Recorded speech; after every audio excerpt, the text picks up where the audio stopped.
Okay, friends, here we go. All right, we are live right now. We are waiting, patiently waiting for District 49 to come on to their thing. They are telling us to stand by. So as soon as they start, we will be live with them. And the situation, for those of you who don't know, is that School District 49 had a bill passed or a motion passed called JBAA. Let me read to you, since we do have the time, let me read to you about JBAA, which I have open here. Okay, so JBAA is a motion of access to single sex facilities. I will read to you the purpose. This policy ensures compliance with Title IX of the Education Amendments of 1972, 20 USC 1681, which prohibits sex discrimination in education programs receiving federal financial assistance. So this motion protects the privacy, safety, and dignity of all students by maintaining sex segregated facilities based on biological sex, while providing reasonable accommodations for students seeking additional privacy. So this aligns with the federal regulations 3 CFR 106.33, permitting separate toilets, locker rooms, and shower facilities on the basis of sex, and provided they are comparable. The policy prevents a hostile environment by avoiding disproportionate burdens on students of one sex, and complies with judicial precedents upholding biological sex-based separation, according to Adams versus the School Board of St. Johns County, circa 2022. So that is where we stand with this. This is, I think, a really important and interesting motion. So on January 21st, I've been talking about this on my social medias. On January 21st, they held a school board in which the board itself reasserted JBAA and said that they would be suspending this motion. And their claim of why they needed to suspend this motion is that it is unenforceable. They heard public comments. There were students that spoke. There were educators that spoke. There were members of the public that spoke. And, let me, as we're waiting for them, maybe I will go bigger according to this. Okay, so I'll be big and they'll be small until they begin. And when they begin, they can be big and I'll be small. So I've been talking about this. Okay, so and Yolanda is reporting from the event. So she says they are starting late because they had told people who signed up for public comment, but told them to sign in by 6:15. Okay, so we're running a little late, but we'll fill the time with my commentary, and we will fill the time hopefully with your comments. I haven't been on my YouTube in really since I went through cancer, so I am happy to be back with everyone. So let me talk about what went on in January 21st. So during that time, they heard public comment. They also heard, and I think what I'll maybe do is maybe I can bring up some of that and we can look at it and then talk about it. But they heard public comment and they went ahead and suspended JBAA. Thank you. They went ahead and suspended JBAA. So again, I think it's a really weird claim that they needed to suspend it because it was unenforceable. Now, since there's been co-ed public schools, there have been co-ed bathrooms, separated bathrooms. And the only enforcement of these bathrooms is the vast majority is self-enforcement. People self-police. They understand what their sex is and they use the bathroom according to their sex. So to me, there is not an issue of of not having adequate means to police this. Public bathrooms at school, whether they're at schools or in other places in the public, have always been self-policed. And as I say, which is a phrase that I borrowed from Exelansic, good men stay out, so bad men stand out. Good boys stay out of girls' spaces in school, so bad boys stand out. And if those girls have a problem, they can turn to a staff member, a teacher, an administrator. They can turn to someone that will help resolve the situation. So I don't really believe that there is a problem of policing these spaces. That is yeah, that really makes no sense to me that that would be the case. But now, if they say they are not going to start till 6:15, one, I would take comments from you guys if my few viewers who are watching have comments. But while we're waiting, I think what I'm also going to do is I'm going to pull this out. I'm going to remove that for a moment, and I am going to bring up the meeting that happened. I'm going to bring up the meeting that happened on the 21st, and we can look at some of that meeting while we're waiting, because I think it would be useful to hear what the administrators, oops, got big, I'm trying to do something here. Let's stop sharing. Let me see. I need to make this small. Darn it.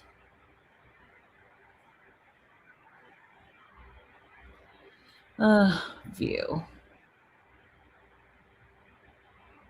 Exit full screen. Okay. I am trying to do something here. I am sorry, bear with me, because they have not started their program yet. So okay, here we go. Meetings. And we are going to go to the January 21st meeting. Okay. So let me load it here. So bear with me. I'm going to preload the clip because I would like to talk about what the students actually said. I think that is very worth listening to. So let's see. The students spoke. Oh, I see. They spoke at the January 16th meeting. Sorry, the January 16th meeting is where they heard comments. Okay, here we go.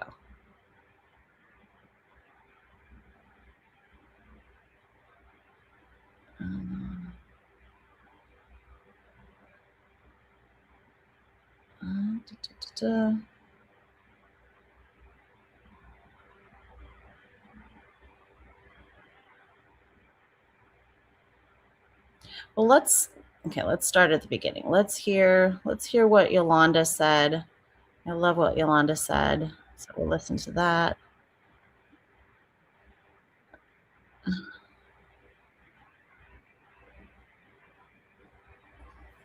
I'm having a hard time finding this. Sorry, friends.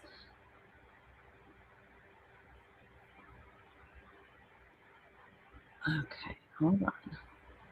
I'm gonna go here.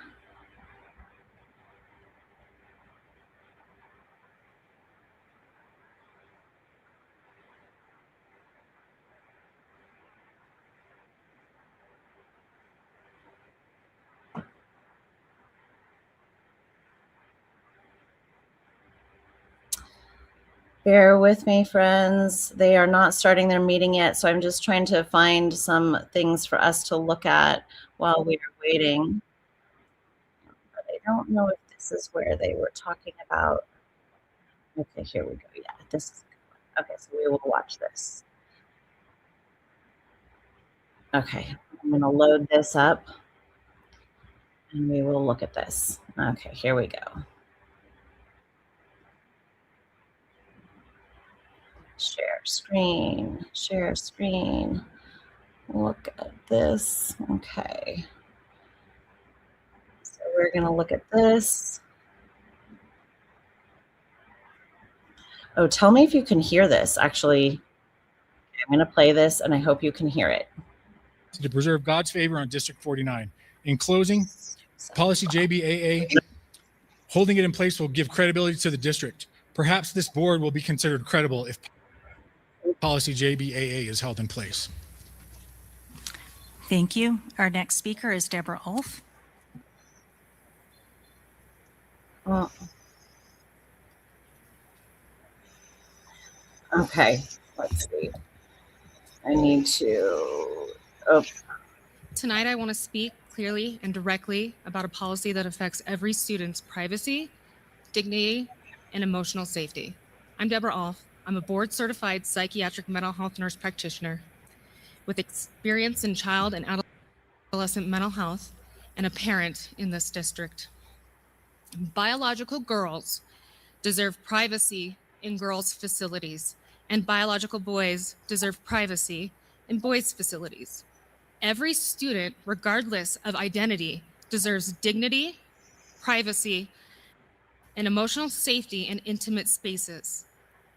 These are not political statements. These are foundational principles in child development and trauma-informed care. I reviewed policy JBAA alongside relevant case law, including the Coy-Mathis decision. This made one thing very clear: the purpose of this policy is sound. What needs refinement is the language, not the intent. Policy JBAA should not be repealed or paused. Repeal removes protections without replacing them, creates uncertainty, inconsistency, and greater risk for the district. Strengthening the language is a responsible path forward. I did not come alone. I am here with a petition signed by parents, guardians, and community members who support refining, not dismantling, this policy. These are families asking for stability, clarity, and privacy for their children. They want solutions and not division. I emailed the board a formal amendment proposal. These amendments make the policy clearer, stronger, and more legally aligned. They protect the privacy of all students, provide staff with clear guidance, and give families confidence that this district takes student safety seriously. At the end of the day, we all want the same thing: a district where all children feel safe, parents feel respected, and our community can move forward instead of revisiting the same conflict year after year. Strengthening this policy, not repealing it, is how we get there. Thank you. Thank you. Our next speaker is Teresa Embry. Okay, so I'm gonna, we can listen to some of these speakers. I'm just gonna check on the other one, but I think that was a really great commenter, and I want to pull up Yolanda's comments as well. I think we can see, we can hear from last week. There was a school board member that I was showing on my TikTok, and I posted on my Facebook and my X. She was characterizing the dissent as all coming from very religious right-wing people. And I think that there were, I watched most of the testimony from the prior session where they voted to suspend the motion. And I watched that testimony, and to be fair, there was some very people coming from a very religious perspective, quoting Bible verses. That was some of it. But I also think those people made really valid points about safeguarding. And then there were a number of other commenters who were not coming from any religious perspective at all. And again, this is not to denigrate people who are religious. It's just to say that, you know, I think her point was like, you can't quote Bible verses and have that be an argument. But I think they were coming from their spiritual perspective, and they were making valid safeguarding points. But I think there were a number of other people who were commenting who had, you know, who are not coming from a religious position at all, who were really trying to underscore the point that this is not a partisan issue. This is merely a safeguarding issue that mostly impacts girls. I mean, it impacts all students, but it mostly impacts girls. Yeah, I know. Carly, I cannot believe this is a thing either. All right, let me check on the other site to see. Nope, they are still standing by. So we are still in standby there. Yep, we are still in the live stream, and we're still standing by with them. So let me see if I can pull up Yolanda's testimony here. Let's see. Oh, here we go. Okay. So her testimony. Okay. Uncover the Italy of your dreams on a journey tailored to you. Step back in time with the insight. I am here to ask the board to affirm policy JBAA. As a parent, I believe that it is a standard and an expectation for many of us that when our children go into a restroom, that individuals utilizing the restroom are separated based on biological sex. And this is based on anatomy, not identity. I would ask you to recall and remember that parents, fear for the safety of our children, and that during events, it is not just students who are using the bathrooms, but it's guests that do not necessarily go through the same background checks or, safety protocols that our teachers are made to go through.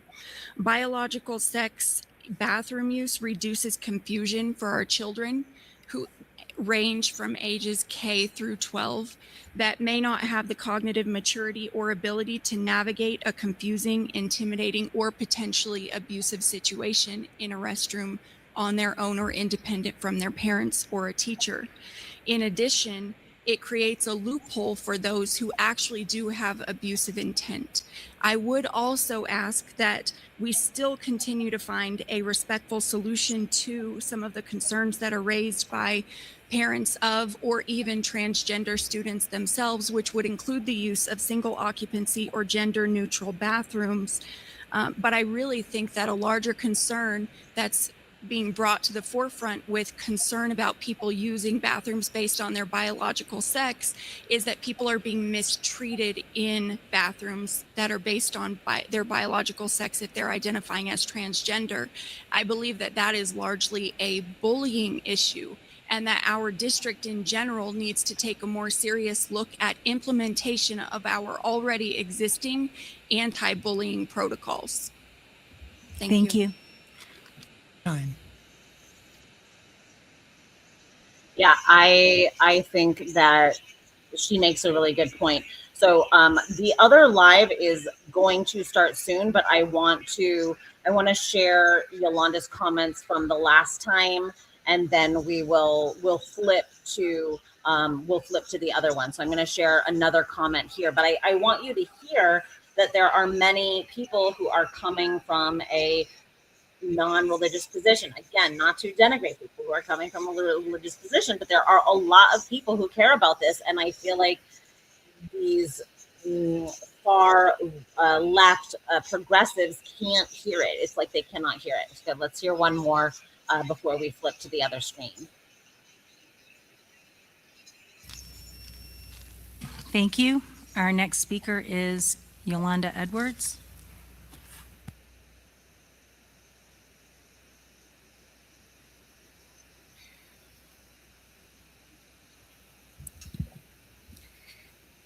Thank you, board. My name is Yolanda Edwards. You probably don't know me, and to be frank, you probably don't want to get to know me. But I promise if you repeal policy JBA, you will be getting to know me real fast.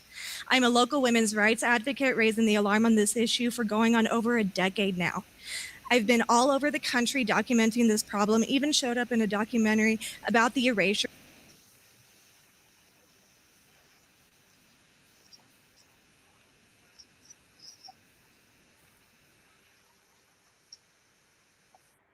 Okay, sorry, I just had to, they're going to say the Pledge of Allegiance. I'm going to have us finish watching Yolanda, and then I think I want to have us watch the student school board. So there's a student board, and I want to have us watch them. They have some preliminary things to do in the meeting that's happening today, so we will join them momentarily. So let's listen to some of the previous testimony, and then we will catch up with them. And I have them on so I can see what they're up to. So let's let Yolanda continue here. Of women's sex-based rights, and I'm Title IX certified through the Leadership Institute. Without policies protecting the sex-based rights of female athletes, they lose the right to consent to when, where, and how they are exposed to male genitals. This violation used to be known as indecent exposure and was considered sexual harassment. I know the term grooming gets thrown around a lot, and while I don't like to use the term myself, I understand the sentiment. And maybe it just hasn't been explained to you well enough, but I'll give it a shot. Consider this. In strip clubs, there are strict rules on how men can interact with the women. There is ample security to remove any men who break the rules. And the women are compensated for their naked bodies being seen.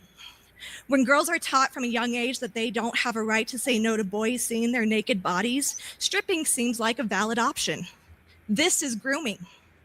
We don't want school to be the place where our girls are taught that sexual exploitation is normal. But that is exactly what you do when the sex-based rights of your female students are violated by boys they are not allowed to say no to. On January 13th, the Supreme Court heard arguments on this exact issues with rulings expected in June.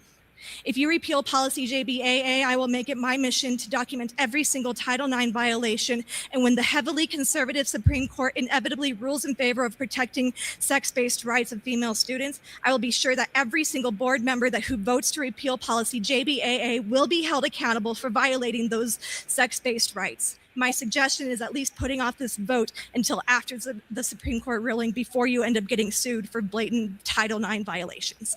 Thank you. So yeah, that was really just such a powerful testimony. What I love about what Yolanda said there is this comparison to what would be, these girls would have Introducing Aura Ring 4. Aura Ring 4 is powered by smart sensing, which enables the myself, I believe that this is not an important. Okay, so we'll go to these girls in a second. These are the school board member. Yolanda says one school board member is trying to stop the vote. So maybe we will look at this in a moment. Let me go to the live. Let me switch to the other screen. Let's see.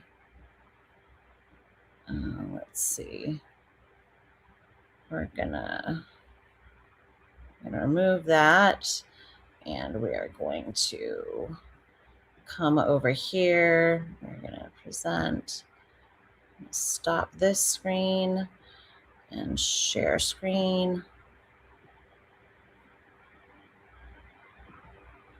Okay. And by a majority vote of board members. So what was voted on last time was not repeal, it was on suspension. So if we're going to follow our own policies, there would be 2 meetings to repeal. Legal was consulted and was present at agenda setting and agreed that this was appropriate process and consistent with what we have done in the past, including emergency issues when there's been a legal constraint. You can certainly ask Mr. Miller, but he saw your emails when this item was there initially and agreed with the assessment in my response to you. So at this point now, we're going to vote on this motion so we can move forward in the meeting. Point of order. I have more to say. It would be good to consult Mr. Miller when all board members are present.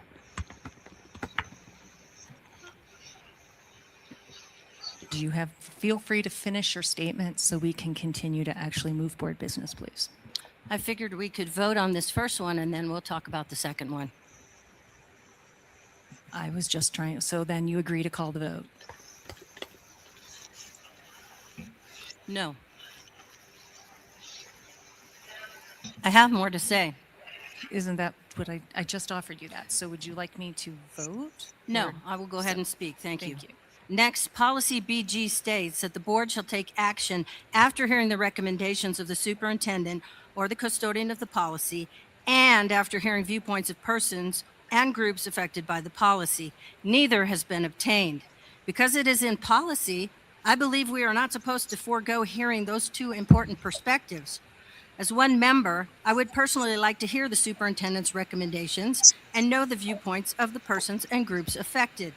We need to ask students and parents about their viewpoints on JBAA and if they give consent to just follow the practice that we have had in place for over 10 years, which I don't think most know anything about. Right.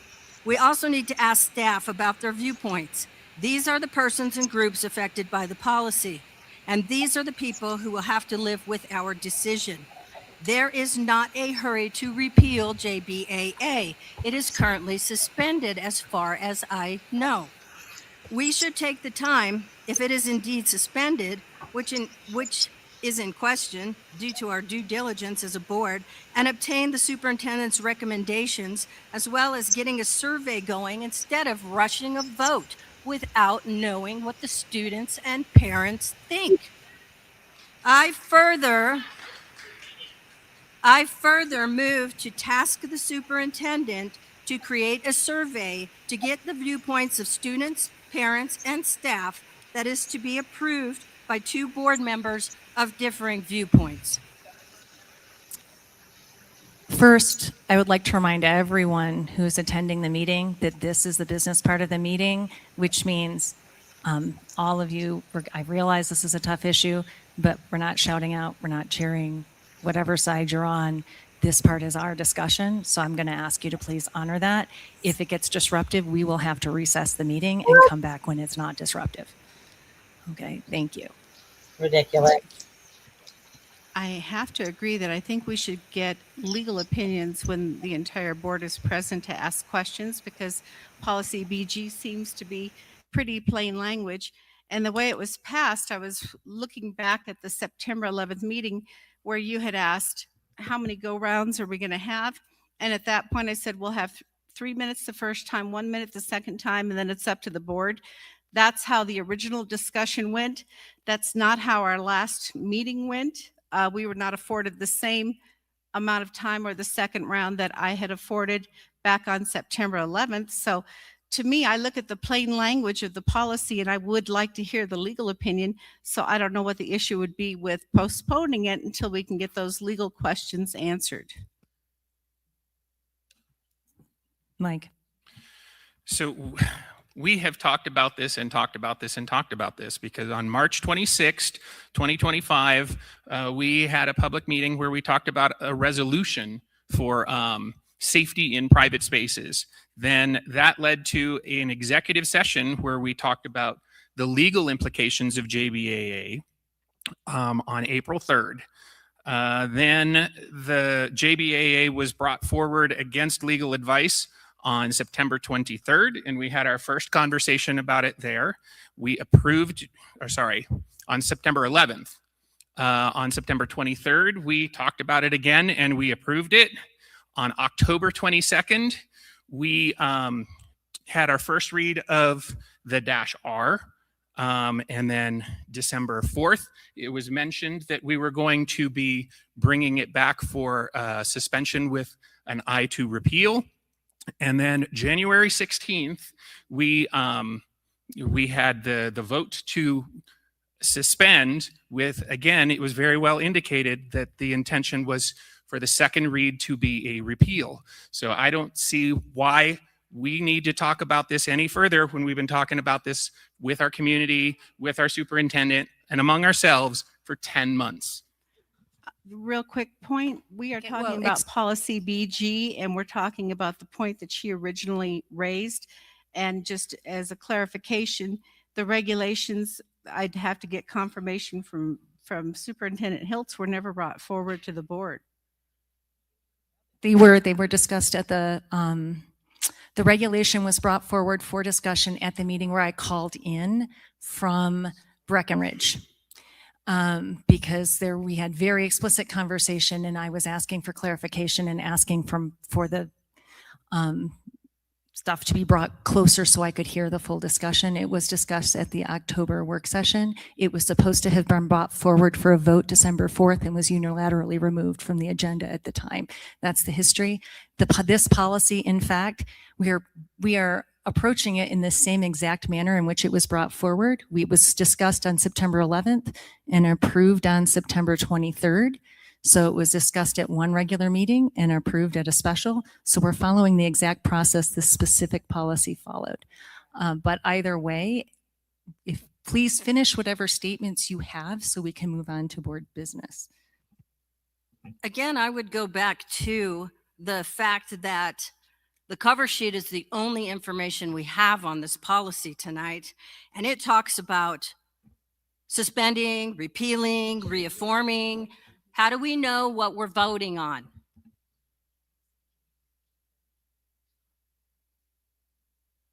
Please finish all of your questions and comments, and you have open time to read whatever you like. Let me read straight from the cover page. It says recommended course of action motion requested. Either I move to suspend policy JBAA or I move to reaffirm policy JBAA, and it says that it was approved by Marie Levere Wright, board president. Mike? So those are recommended actions. You will know what you are voting on when a motion is made. That's kind of late, isn't it? Isn't it supposed to be on the agenda? The item is on the agenda and just as many other items. So you'll notice, for example, when we have an executive session, there's never a specific, it says possible action. And it allows you to make multiple motions as long as there's a notice that there is action possible. That's sufficient at the meeting. But of course, we can, please finish reading what you need to read. We have a lot of people who would like to speak tonight. Okay.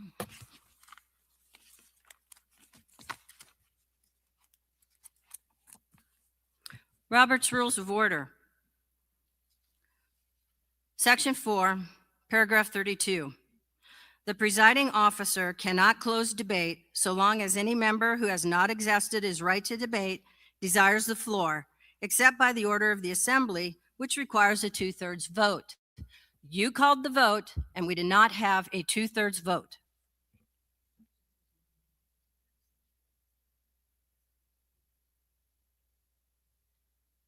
Please feel free to continue your comments. So does that make it a null and void policy because we did not follow the Robert's Rules of Order?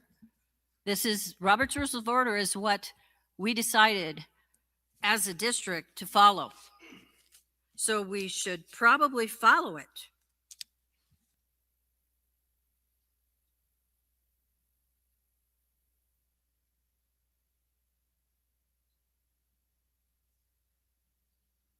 No one's cutting your speech off. Please continue to go. I have no comment. You cut my speech off at the last meeting. We took a vote. To me, that makes it null and void. Please continue your comment. I don't have anything else to say. I think I've pretty well covered that the last vote was probably not up and up. And the reasons that I want to indefinitely postpone item 5.5 JBAA. And as Lori mentioned, we need to talk to all 5 of us at one time, need to talk to the legal department, and we need to figure out how BG fits into this. So if we can't figure those questions out, I don't want to vote on this tonight. We don't have all the answers to the questions, and it's just not being represented correctly.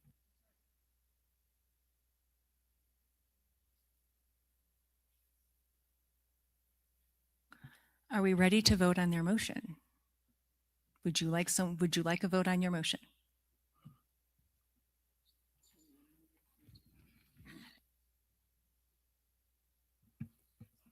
Might as well. I said everything I need to say. Hey, I'm calling the vote, please. Heil, No. Levere Wright, Schmidt, Yes. Thompson, Yes. Withers. No. Now may I have a motion to approve the agenda? I move to approve the agenda. I'm sorry. I had another motion and all that. I'm sorry, Lori's made a motion, so we have a motion on the table. Do we have a second for that motion? Second. Moved and seconded. Now we can have discussion. You may make your motion now if you'd like, if it amends. I already there. read my motion. I further move to ask the superintendent to create a survey to get viewpoints of students, parents, and staff that is to be approved by 2 members of differing viewpoints. You kind of blew past that one.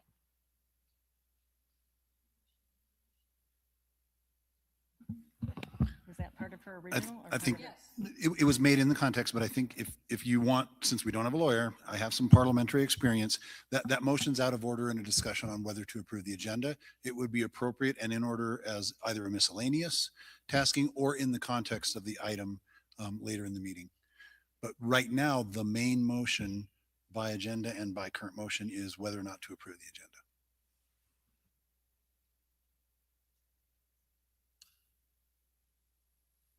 So do we have discussion on approval of the agenda?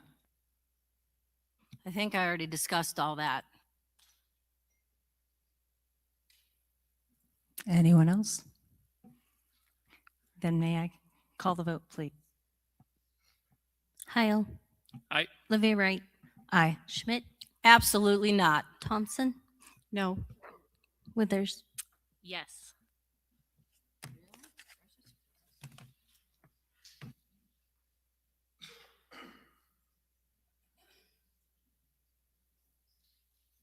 So we are now on to public comment. As this is a special meeting, there are specific rules on public comment. You must be speaking to an agenda item, and you'll have 2 minutes. Please stay seated until your name is called by the Board of Education Chair. Approach the podium and introduce yourself. Speak clearly into the microphone and keep your remarks respectful and orderly. Again, these have to be specific to the agenda items. So personal complaints against individuals connected with the district, except for board members or the superintendent, are prohibited, but all comments must be related to the agenda. Each speaker is limited to 2 minutes. The board does not respond during the forum, but may assign follow-up action to the superintendent. We also encourage you to use the stakeholder grievance process for resolving concerns related to policy violations, which may culminate in a formal appeal to the board. Thank you for participating. And our first person is Nicolo Scarcelli Bateman.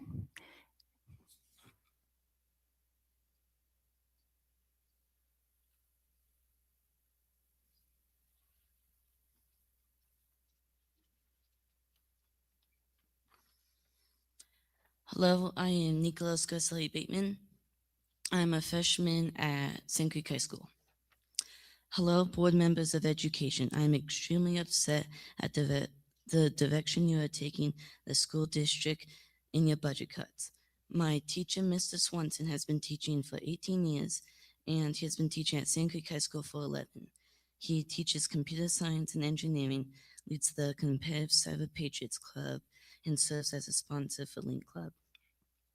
His credentials include Autodesk certification, Intro to Engineering Design, Computer Science Essentials, Computer Science Principles, and Cybersecurity. He is the only teacher at Sand Creek High School who can properly teach coding, which is needed in any STEM career. And we are getting rid of the man who can teach us these essential skills. I want to be a nuclear engineer where you need to be well-versed in coding. Now I can't take any coding classes at Sand Creek. Without Mr. Swanson and his computer science program, I am no longer able to receive any industry certifications in Python, Autodesk, or Java. I need these industry certifications to help me stand out in competition for schools like Colorado School of Mines and MIT. My dream colleges. Mr. Swanson was going to help me get there, and you just took these opportunities away from me and every other student. You cannot blame my principal. You're the ones who voted to allow these cuts to this invaluable teacher and his programs. Finally, why does my school have to suffer when the district made these serious financial errors? I am asking you all to reconsider the programs you have cut, knowing you are hurting hundreds of students' education and futures. Thank you. Thank you.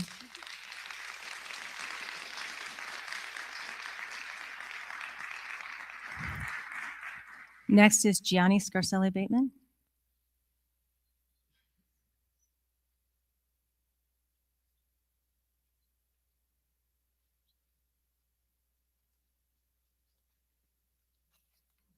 My name is Gianni Scarcelli Bateman, and I'm a sophomore at Sand Creek High School.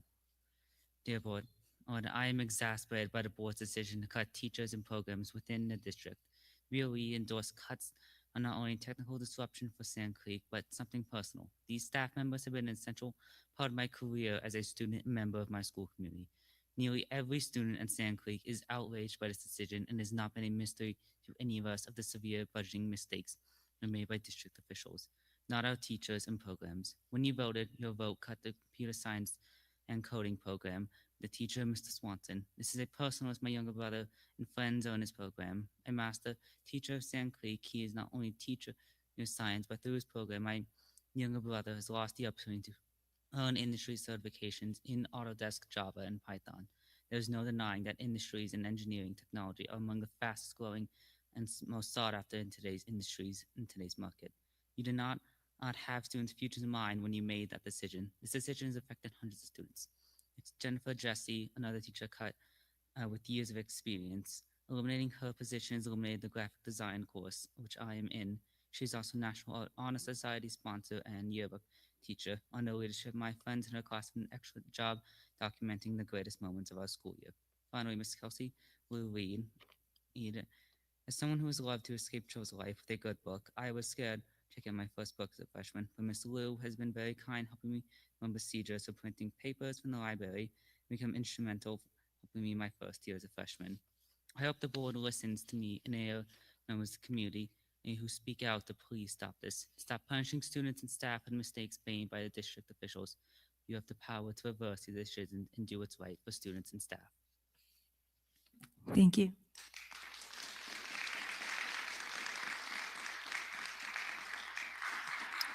Our next speaker is Lindsay Lee.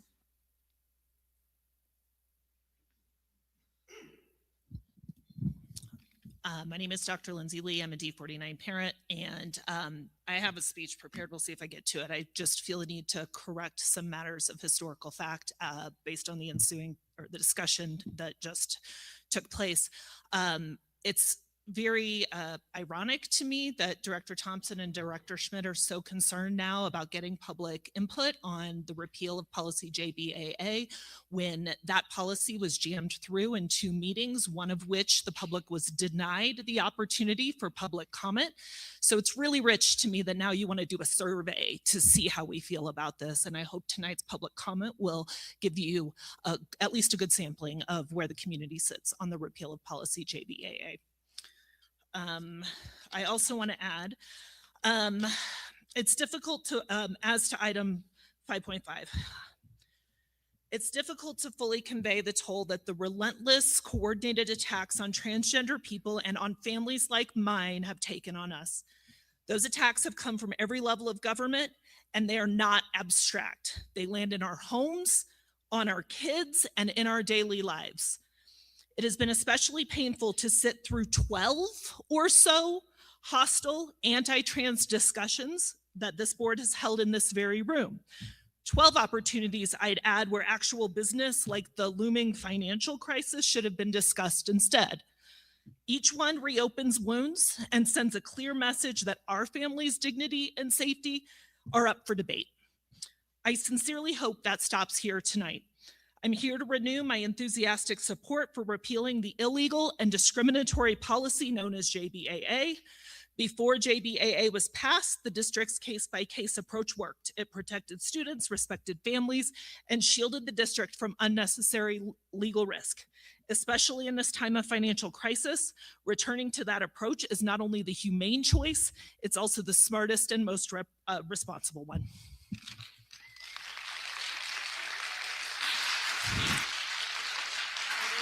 Our next speaker is Jordan Martin.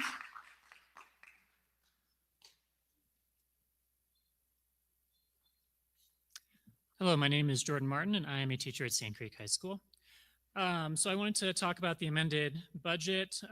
So after the fiscal exigency vote, that new amended budget came out, and we saw that it showed a $14.7 million positive variance. Now, I am aware that some of those are budget transfers, and today Superintendent Hiltz released a video emphasizing that has taken 60% of the cuts related to this, and we appreciate those reductions. But his message completely ignored something that I noticed in the budget, that the administration admitted to finding $3.5 million in pure new recurring revenue from the state, that PPR. Okay, while he's talking briefly, since he's talking about the budget, I wanted to jump in and just share all of your frustration. You know, this is the hyperbole with which they frame things, that somehow girls having private spaces when they are in states of undress is an attack. And this ruling, that JBAA would apply to bathrooms, showers, and locker rooms. So this is largely about showers, when girls are showering. So again, to me, the way that this policy is written, and let me just where did I put it here? Let me see if I can bring it up. Where did I just put it? JBAA. So you put it there. Oh yeah, I have too many windows open, friends. Okay, but let me tell you how I remember it.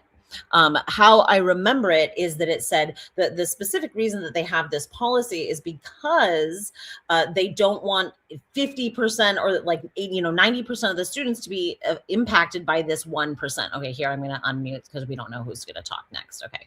As well. David Jung is our next speaker.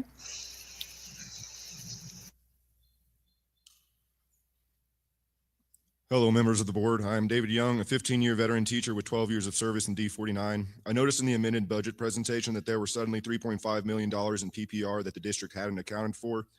Considering this is nearly double the amount of money that would be saved by removing teachers from the district, I come to you today to ask you to rethink and reject the current proposal brought forth by Peter Hiltz to cut programs and teachers from our district. I'm not asking to maintain my personal contract, but I believe the programs I run should not end. In particular, Horizon Middle School has been entrusted by our community to have on it a $100,000 greenhouse that has been built by the staff and students of D49.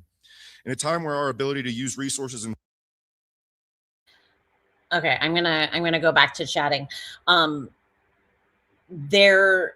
To me, one of the things that I always come back to is, if you are unwilling to actually grapple with the safeguarding issues that impact girls, if you cannot entertain how that might impact them, I don't really trust you, because for years, I mean, I feel like we knew it in a heightened way during Me Too, but for years before that, women have been fighting, encouraging their daughters to have boundaries, to speak up, telling them, to be protective, walk with keys in your hands, all of these messages about safety, protect yourself, protect yourself, protect yourself. And so the fact that they have just abandoned all of these, their own little syllogisms that they created, and they've abandoned them and will not address the very real safeguarding concerns for girls, I can't take them seriously.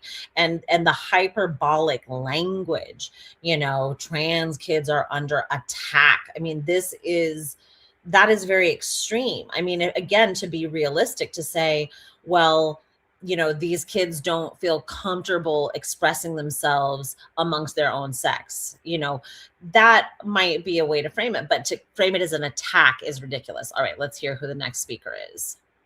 A silent clap, that doesn't disrupt the meeting. Michelle Kemp is our next speaker.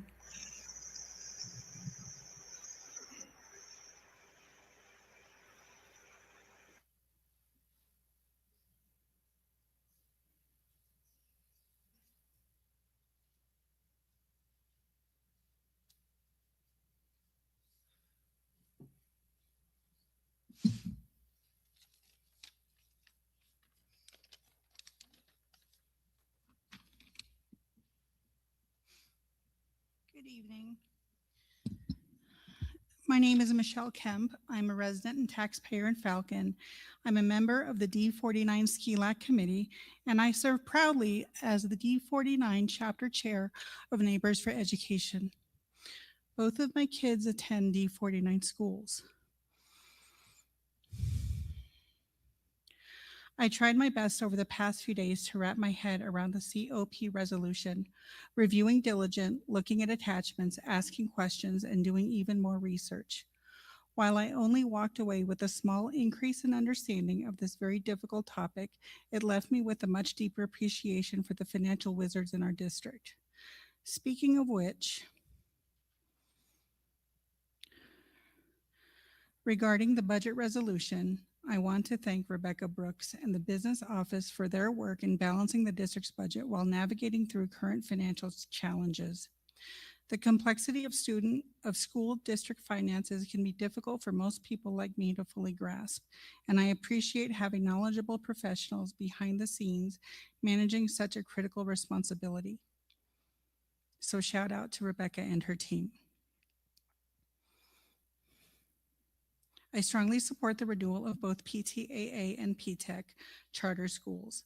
These schools provide critical opportunities for students who may not excel and thrive in a traditional school environment, and their emphasis on STEAM and the trades, respectively, prepares these students for a successful future. Finally, I support the repeal of JBAA. Thank you. Thank you. Our next speaker is Devin Chatron.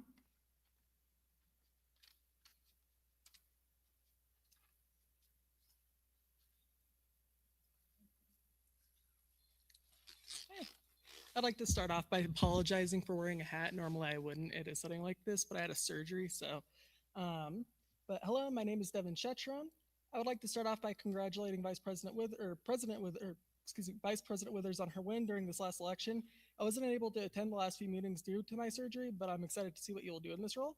I'd also like to thank the members of the board for holding the line for all D49 kids as a transgender individual who's been harassed and bullied for being trans as a student and adult. What you're doing right now is helping a lot of transgender kids in this district. I would like to address the comments made by Director Schmidt and Secretary Thompson at the last meeting. Using our own arguments about the medical health of students to justify forcing trans kids into restrooms and dressing rooms that do not match their gender identity or single-stall restrooms that may not be easily accessed is still discrimination. I think there are better ways to resolve this issue that show care for all D49 students.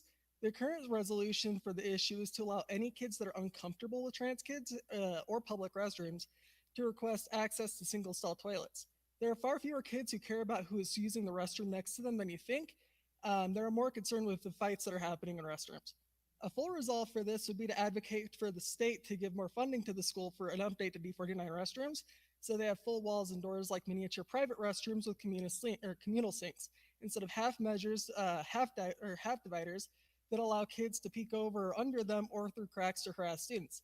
This would lower the chance of sexual misconduct against any students. This would also allow the district to install cameras facing restroom doors to see if any fights or inappropriate actions are happening, like in school hallways. This would up the comfort level for all of these 49 students and the safety level. And it could be pushed as a safety measure for school shootings, as some walls could be reinforced in some of the restrooms to block small caliber rounds and be safe for students to hide in during school shootings that are locked, or when they're locked out of their classrooms. This would stop the othering and harassment of transgender kids and make the district the shining light in the nation by turning this arguably hateful debate into a way to protect our future leaders, which I think everyone on the board can agree is important. Thank you for letting me speak today. Thank you. I'd love to talk to the board members that I mentioned. Our next speaker is Bernadine Manning.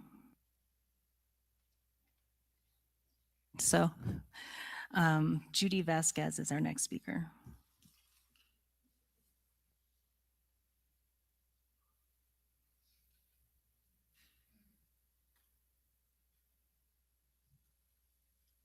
Good evening. My name is Judy Vasquez. I have 7 children, 5 of which graduated from the Falcon School District. I have 8 grandchildren, of which 3 have graduated from Falcon School District. I am a former board member. I have sat where you sit. It is necessary to provide separate facilities for students' use. I am here to support policy JBAA. Holly, you said it's not enforceable. So how then for all these years, have we maintained boys and girls bathrooms? Mike and Marie, can we eliminate boys and girls facilities altogether and just let everyone use the same bathrooms? It's not just about bathrooms, it's about locker rooms, it's about safety. Holly, it's not about fear or things you assume we don't understand. This has been about identity and feelings for the trans communities. So today it's still about identity and feelings, but for all students, not just the trans community. Identity is a fact of being who and what a person or thing is. So why are 3 of the board members telling students their identity is worth less simply because they're not confused about who they are? Non-transitioning students can be suicidal too, and you do not know the life that they are living and how non-transitioning student, how many non-transitioning students have you lost to suicide in this district? Until you can afford to remodel all the bathrooms to full walls and full locking doors, separate facilities are a must. It is your job as a school board to represent all students, not just a certain group of students. It is your responsibility as a school board member to ensure the safety of all our children to the best of your ability through the policies that you make. Holly, I've seen your TikTok, and it is my belief that you have an agenda that is one-sided. Mike and Marie, I also Thank you. have observed your comments, and I believe the same of you also. Speaker is Allie Ehrensaft.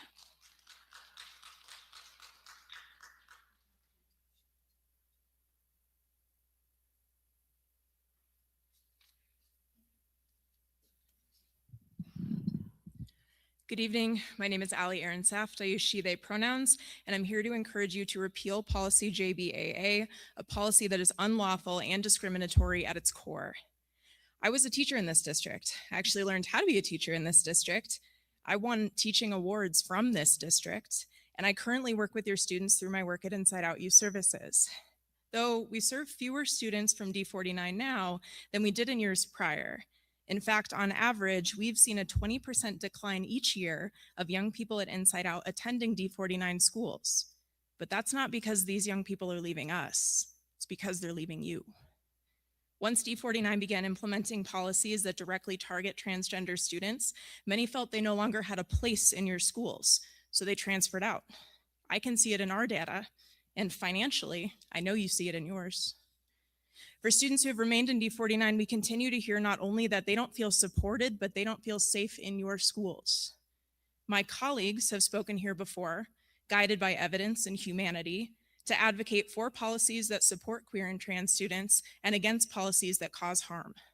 Because we are the experts in this work, and it is our responsibility as experts to continue to advocate for these students, no matter how obvious the decision should be.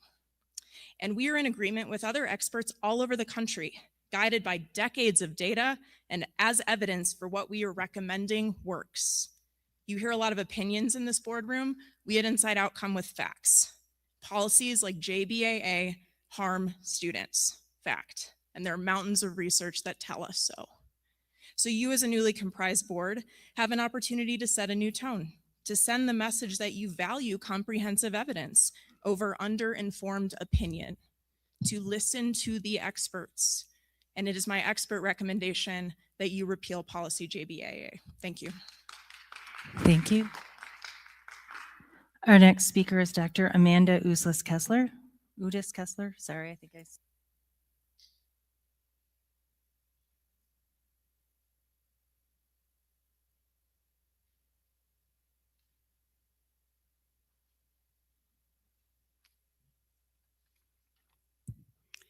I'm Dr. Amanda Udis-Kessler. I'm the pastor at Vista Grande Community Church, United Church of Christ in Colorado Springs, speaking in support of the repeal of the cruel anti-trans policy JBAA, specifically from a Christian perspective. The prophets, Jesus, Paul, and the early church taught us to love and respect all of our neighbors and work for their well-being. Trans kids are our neighbors. They are beloved children of God, and they deserve the same justice, kindness, rights, and positive treatment as all other kids. The prophet Isaiah says to do good, seek justice, and rescue the oppressed. The prophet Micah reminds us that God says to do justice, love kindness, and live humbly.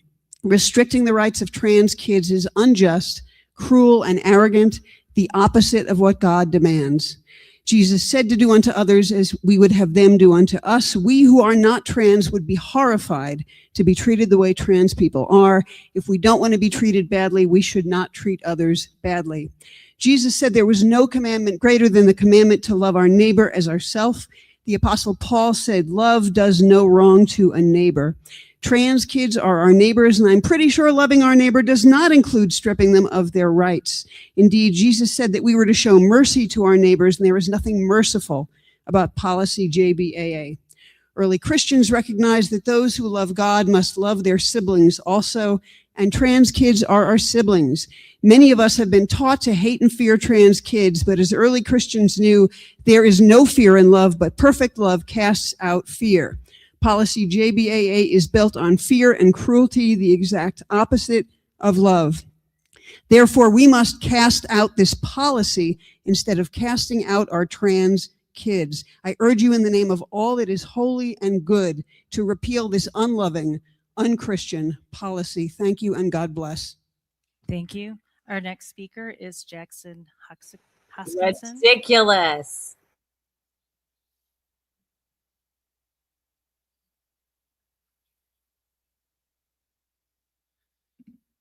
Good evening.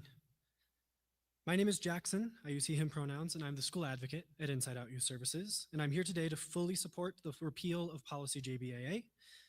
Policy JBAA not only ignores the protections guaranteed in Colorado anti-discrimination law, subsequently affirmed by the Coy-Mathis decision, it adds to a culture in D49 where it is okay to exclude and belittle people because of their identities. No, it's just using the bathroom. JBAA was suspended. I knew that happened. Some people said to me, they, meaning trans people, make up less than 1% of the population, as if by virtue of their minority status, it is okay to trample on their rights out of convenience or comfort for the majority. Initially passing JBAA and the 10 months of commentary we've had on resolutions and things like it has created a space where people think it's okay to say things like that about your students. No student should be treated this way. Let's consider the inverse of this policy, and it might make the discrimination a little more clear. Let's say this policy required any student who was uncomfortable using the same restroom as a trans student to use the nurse's office. It isn't one-to-one because being uncomfortable is not a protected class, okay? But the point is, when you force someone to use an accommodation, it's no longer an accommodation. It's forced segregation, just like the title of the policy. Accommodations and individualist solutions are good because every student, cis and trans, deserves to have their needs met. That is why since 2013, none of the problems folks seem so worried about have actually happened here or elsewhere. JBA was never implemented, nothing ever changed, and what has been working is working. I know trans students who prefer to use single-stall facilities. I know trans students who don't. All of them agree the boys' bathroom needs cleaned. Let's be clear, if anything inappropriate happens in any bathroom at any time, that incident should be investigated and reported no matter the gender of the students involved. If cisgender students need an accommodation for their comfort, that is allowed, and it should be. Forced segregation is not the answer. I spend a time looking at this compass a lot, and I hope we'll start to follow it a little bit more closely. Thank you. Thank you. Our next speaker is Donald Kent. It's so hyperbolic. Forced segregation. Using the bathroom in accordance with your sex is not forced segregation. And again, why should bathrooms be identity based? Pretty close to here. I've got a toddler who will be attending these schools probably in a couple of years. From what I can see from this, JBAA is really a legal question, whether or not it can be upheld or has to be removed. And I am not a lawyer and I cannot give advice on legal matters. So I came today to speak on a compromise that I think would give both sides exactly what they want and help everyone. No more female bathrooms, no more male bathrooms. Instead, we have penis-free bathrooms and mixed bathrooms. If you have a penis, you're not allowed in this space. Everyone is allowed in the other space. This protects people who are trans, cis, non-binary, or whatever, because they are not being segregated based on any of those identities. This also protects cis women from cis men, because clearly cis men cannot go into a place where you're not allowed to have a penis. We don't need checkers at the door to enforce this policy. Enforcement is simple. If you expose a penis in a place where you're not supposed to have a penis, you're suspended or expelled, depending on severity. This protects women, this protects trans people, this gives everyone what they say they want.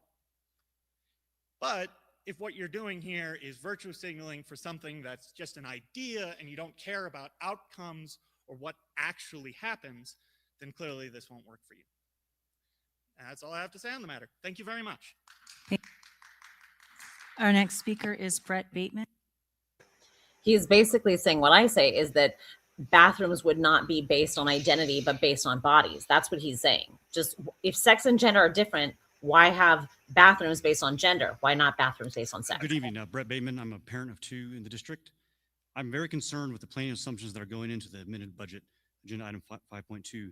Specifically, in 1 week's time, the adopted amended revenue update has changed in Fund 10, $4.8 million to negative. Further, it is not too late to fix a grave error. The reduction in programs that eliminated the computer science at Sand Creek High School can still be reversed. As a parent of a Sand Creek Scorpion who is pursuing the engineering pathway, an engineering professional myself, I'm disappointed. YCUT was essential to career readiness, academic success, and access to high-impact, high-paying jobs for D49 students. An area that is creating jobs much faster than the average, and high incomes creating over 300,000 openings over the next decade. It's significant opportunities for specialized skills from foundations taught by excellent teachers like Stephen Swanson. Mr. Swanson is the only staff member able to teach the students to be certified in the widely marketable Python and Java computer languages. These classes are CTE courses that are reimbursable and must be sized to fit the reimbursement model. These are factors that must be considered in addition to the face value of the computer science program itself. In my work, I regularly hire high-paying engineering jobs, and those certifications would grab my attention and give those candidates an edge in being hired. There's still time to pause and reverse many of the reduction in programs errors. I ask you to insist on true due diligence. Yeah, no one cares about the budget today. That's what I want to tell them. Like, we've all tuned in only to hear about bathrooms. Who cares about the budget? But we'll let them speak. Licensed staff on the licensed staff salary schedule that are being used for admin roles, not listed in admin salaries. Other factors to compare. All the students at D49 deserve better and need you to do better and hold the people accountable who are implementing both the amended budget and the authorized fiscal contingency. You're months away from the actual suspense to adopt a budget. Take the opportunity to gather better, more objective decision quality data for the voter granted governing authority that you have over the annual year 26-27 budget. Thank you. Thank you. Our next speaker is Angelinda Rush.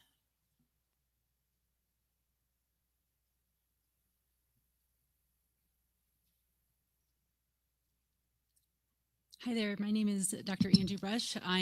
This is my first time coming to any of these school board meetings. I am a parent. I've had 4 kids in the D49 district. I have 2 that have graduated, they're successfully in college, and 2 that are still in high school. I had to come today because I have to speak up on behalf of my rights as a parent and my children's rights as human beings in America. I hear a lot of the discussions based about the JBAA to be focused on parental rights. I want to express that trans kids' parents also have rights. We have the right to work with our medical professionals, our children, our school systems to decide what is best for our children. Does it impede on the rights of other parents for us to be exercising our own rights as parents? Does it impede on the rights of those other children for my child to take a dump in a certain bathroom, right? We have to ask ourselves, what is the actual impact here? I want to express the responsibilities of parents. It is the parents' responsibility to teach their children, to advise them, to guide them. If there are populations of children that are feeling unsafe because there's a potential of a trans person being in that bathroom with them, that is the problem of the parents. Who is enforcing this fear and reinforcing these ideologies of hate and fear in these children that trans people are something to be feared? We have to ask these parents, why are you not taking the responsibility to say, based on the evidence, based on the data, there is no reason to be afraid? My rights as a parent, I want to choose what is best for my child, especially if it doesn't impact the other children negatively. Also, this policy is not enforceable. I have a child who identifies as female, presents as female, has driver's license, birth certificate that says female. I also have one that says male, male, male, and presents as a male. There is no way of knowing what the biological sex, by the way this definition is actually going to be considered in the use of the bathroom. So we have to understand the context. But it's more than just. Thank you. Our next speaker is Barbara Doyle. Safeguarding is not fear. It's not about fear. Safeguarding isn't about being afraid. It's about privacy, and it's about understanding the likely Hello, dangers. my name is and Barbara preventing Doyle, and I'm a retired public school teacher from Colorado Springs and a voter in District 49. Thanks for reconsidering the merits of policy JBAA, which is based on fear and false narratives. Public education is meant to be a K-12 institution that begins with the teachings of inquiry and human potential for all children. Unfortunately, has been hijacked by those who suffer from what is termed as the illusory truth effect.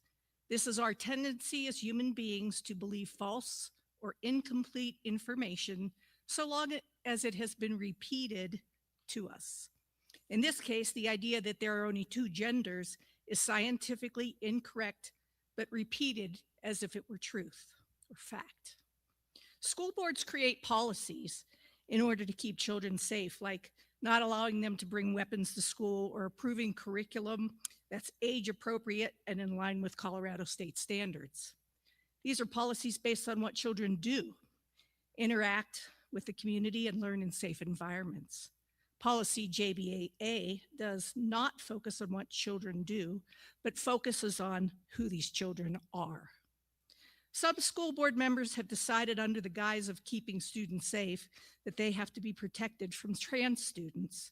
Policy JBAA harms the very children it is meant to protect, and that it does not allow for understanding of human differences, nor does it allow all children to reach their full potential as school board members have sworn to do. It discriminates against a small group of children due to ignorance, misinformation, and disinformation. This is what makes this incredibly bad policy also unconstitutional. Separate but equal is illegal.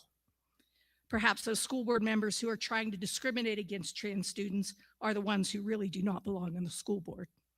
Please repeal this policy and get back to creating an institution. Thank you, ma'am. Thank you.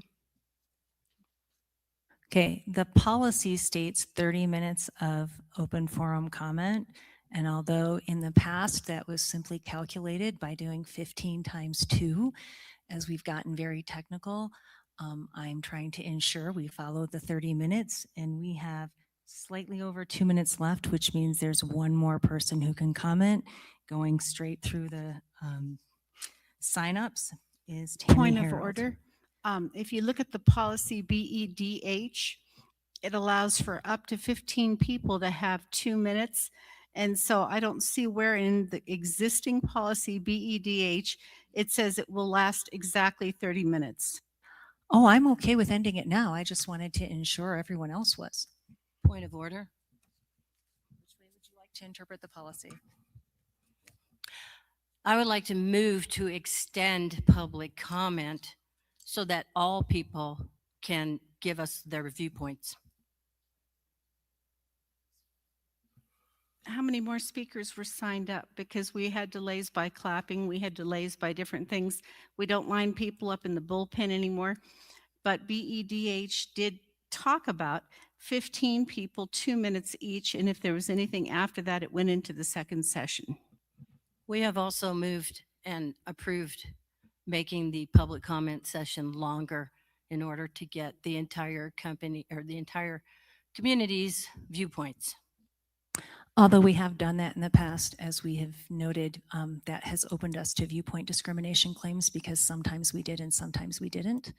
Of course, the board can make that decision as a body by voting on that motion, but I would caution that the concerns about viewpoint discrimination, because we sometimes did and sometimes didn't, is why we have been sticking precisely to policy.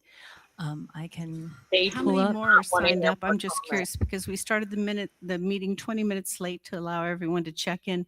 So if somebody took the time to come down here, check in and wait to speak, I want to know how many more are signed up that haven't spoken yet.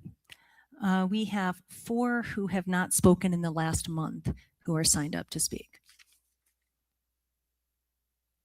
So how many was the total for the first session?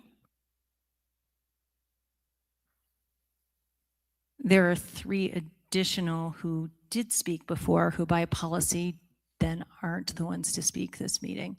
So that would be 7 more.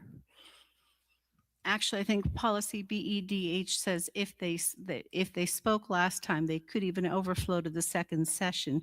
So if there's other people who have not had a chance to speak yet, I think we should allow them the chance to speak.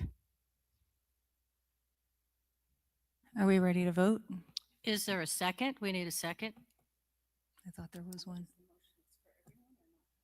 The motion is to extend the policy or extend community public comment so that we can hear every community member's viewpoint.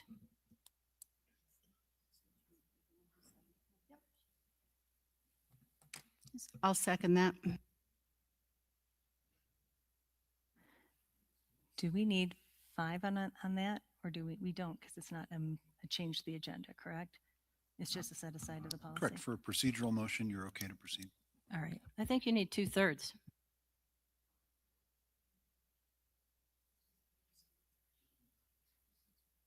If you would like a supermajority on that, you can try to get the supermajority.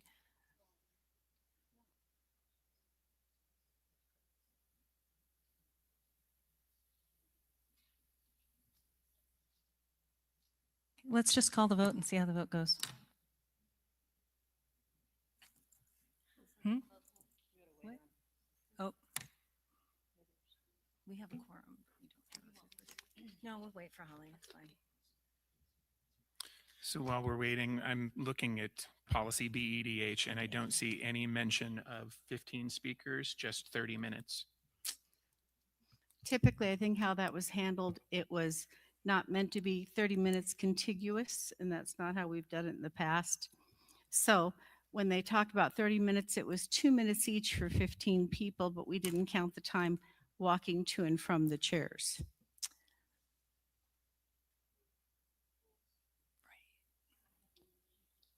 So Holly, who is in the bathroom, is the one that I've been interacting with on TikTok.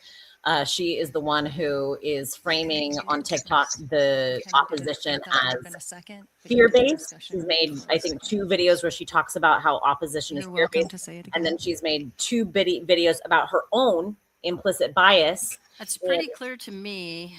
Characterizing the opposition as only most of the people that have spoken are kind of leaning on one side, other than the ones that are talking about the budget. I think it would be fair and correct to allow the other side of the issue, or the same side. If there's more of the same side, bring it on. We need to hear from everybody. So I would like to really extend public comment to include everyone. And I have to agree, because we don't know who's still left to speak, but I know people came down here, they waited for the meeting to start, and they signed up to speak. So I think it's reasonable to let everyone who signed up have a say. So I'm in favor of extending public comment. You know, it'd be different if it was just a minor issue. This is pretty big, folks. We need to hear from everybody.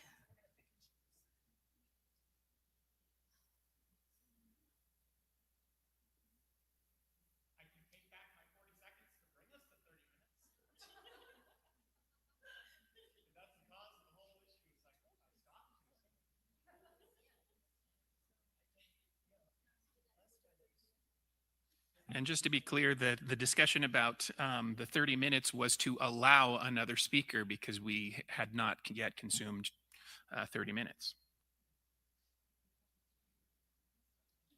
But the motion that we're discussing right now is, do we extend public comment to allow everyone who took the time to come down here to speak, to give them a chance to have their voice heard? And I think we should.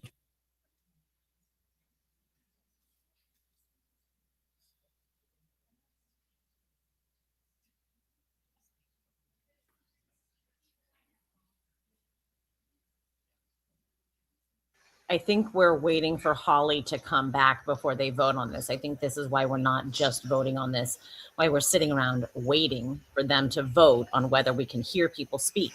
Okay, so then are we ready to call the vote? Are we ready to vote? Are you good with voting on that? Heil, No. Livia Wright, No. Schmidt, Yes. Yes. Withers. Yes. So we didn't need the supermajority because that's procedural. So that means we can call everyone else up. I was looking for the part where it was if they'd spoken the prior month. I can't find that. Wasn't in this piece. It had to be somewhere else. Yeah, remember? Policy BEDH, question from the board president. Policy BEDH in the final section says priority should be given to speakers who have not addressed the board publicly within the prior month. That is a clause in the final sentence. It's priority, of the but second not from last allowed. paragraph. So because we've extended it, everyone can talk. So then our next speaker is Debbie Ulf.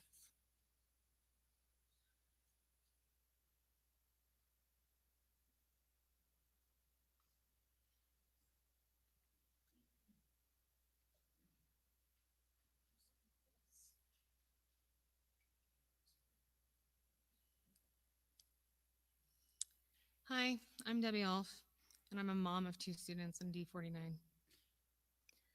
I care deeply about the well-being of every child in our school. I support affirming the policy of JBAA.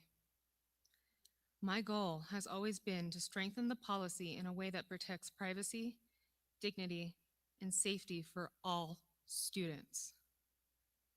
Since speaking up, I've experienced targeting and personal challenges that I've never expected. But I don't regret standing up for what I believe is right for kids.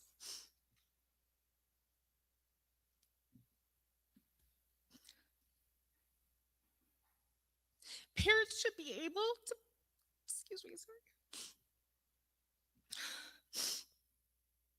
Parents should be able to raise concerns, offer solutions, and participate in policy discussions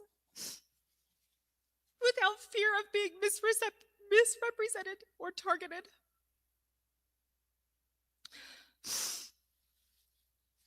Healthy communities depend on respected dialogue even when we disagree. For many families, especially those raising girls, privacy and consent in intimate spaces are not political issues. They are basic matters of safety and dignity. We teach our daughters that their boundaries matter.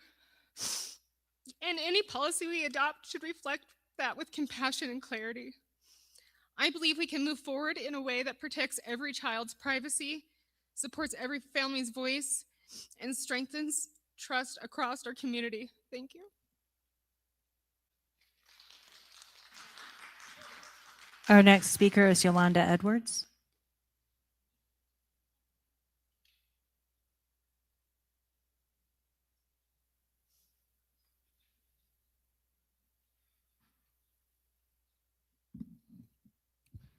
My name is Yolanda Edwards.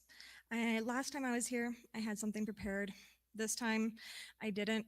I sent y'all an email. I hope that at least 3 of you, Heil, Livia Wright, Withers, will respond to my email because there are some important questions in that email. And so it's on the record and everyone knows what those questions were, at least some of them. Let's see. Where can any and all girls go where their consent will be honored and any boy who violates her consent is punished?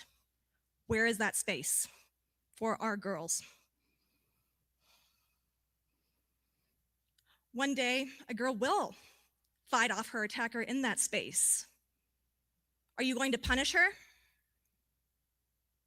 Are you going to paint her as a bully of trans people because she had to defend herself in that space?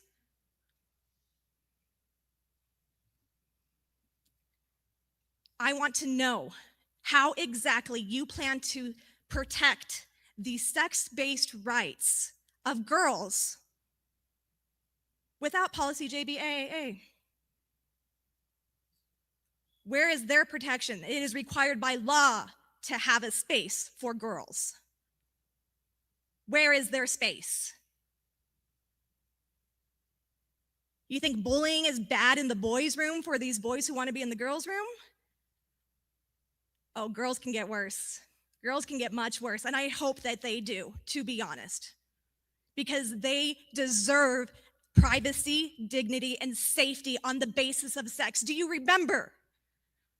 Do you remember Ruth Bader Ginsburg?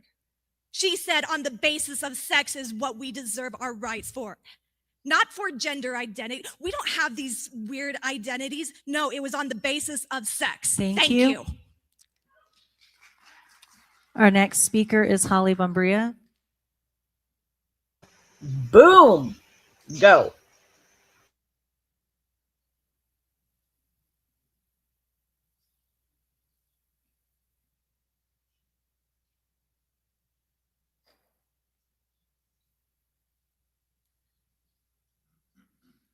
Sorry, you surprised me.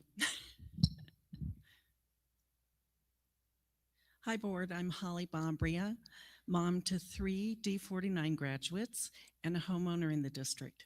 I know several of you personally. I was honored to be the volunteer coordinator for the Holly Wheeler School Board campaign and to get to know her much better. I know Holly's heart and her ethics. We are fortunate to have Holly on this board. My politics and religion and history should not matter in this room. I want you to know who I am before I state my position on JBAA. I was born and raised in Colorado Springs and went to school in D11. Grew up in a Republican family and Presbyterian churches. I am a charter member of the Village 7 Evangelical Presbyterian Church. I'm a Christian, but I identify as spiritual more than religious. I have extremely strong moral and ethical compass. My church elder daddy was a sterling guy, and when I'm at my best, I live up to his expectations. I got my love of all people from my gregarious daddy. I have a lot of love and hope for all people. We must see one another's humanity. We must include. We are better together. Public schools are for everyone, all of the public. It should not be divided, not religious or political. Regarding JBAA, gender is different from biological sex assigned at birth or sexual preference. A trans girl or woman would no more threaten a fellow girl or woman with a penis than I would as a cisgender female. You Gender can't say that for identity other is a women person's and girls. internal sense of self. It is not being confused. It is being honest. Regarding JBAA, it is against protected classes in Colorado. It puts the district at legal risk. It puts trans kids at further risk when they are already under attack in our country. Trans people are the bravest people I know. Wow. I urge the board to do away with this policy altogether. Thank you. Our next speaker is Tammy Harold.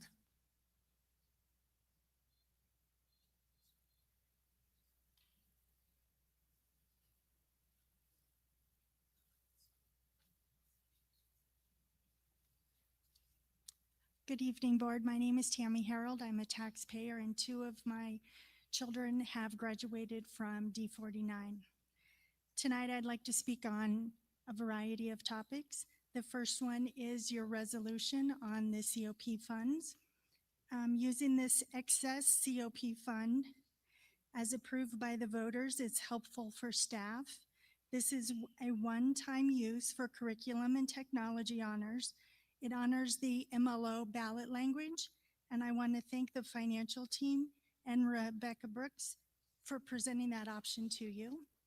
I would also like to encourage you to approve both of the charters. They give options that we are not able to provide for our students, and I think that they have done well for our district. The other topic I would like to talk about is JBAA. It was brought up tonight that the community needs to have a voice, so I would like to present to you 282 paper signatures along with the information that there are 717 electronic signatures in support of District 49 being in compliance with state law and the protection of the bathroom for students that has been in place for years, and the evaluation on a case-by-case basis that has served this district well for many years. One thing that I have seen here tonight, which is so disappointing to me in this community, and that this policy has brought such a divide and hateful speech and actions. As I sat back there tonight, I saw people making comments, finger pointing, taking videos of other community members to insult them. I don't know why they were doing it, but it is not a good look for this community, and it is definitely a poor example for our students. I would like to say, why can't we do better? Thank you. Our next speaker is Karen Stith. Yeah.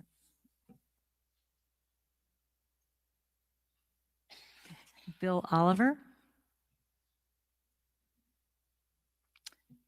Vixeria Aratum.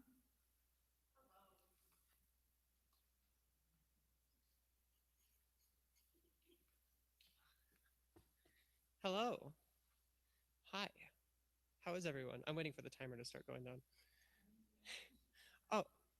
Oh, cool. Thank you.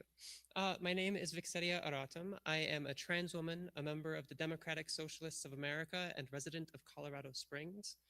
I've been here before speaking on policy JBAA, and I'm so incredibly happy to see a competent replacement for Lori's puppet. The rational arguments against policy JBAA have been made and fell on deaf fascist ears. If someone were to walk up here and suggest you re-implement colored restrooms, would they not be booed off the stage?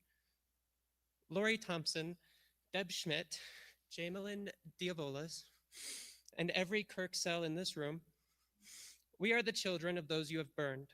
We are the fire you hold in your torch. We will never go away. Find a hobby. Thank you. Excuse me, I'm going to ask everyone to stop. I've asked up until now, you all have been respectful in during each other's comments, although it sounds like maybe there was some disrespect between you individually. I'd ask you to please maintain that decorum. I didn't hear that reaction when anyone else spoke. We're now on to agenda item 5.1. So can I get a motion, he's please? allowed to characterize dissent as fascist, but they can't say you're a man. I move to approve the resolution for the one-time use of COP fund balance in the amount of $4.7 million. Second. It's been moved and seconded. Any comment? Seeing none, a vote, please. Heil. Aye. Olivia Wright. Aye. Are they going to hear from the student board? Withers. Aye. Motion carries. We're on to item 5.2, amended budget resolution. May I get a motion, please? I move to approve the 2025-26 amended budget appropriation resolution and beginning use resolution. Second. It's been moved and seconded. Any comment?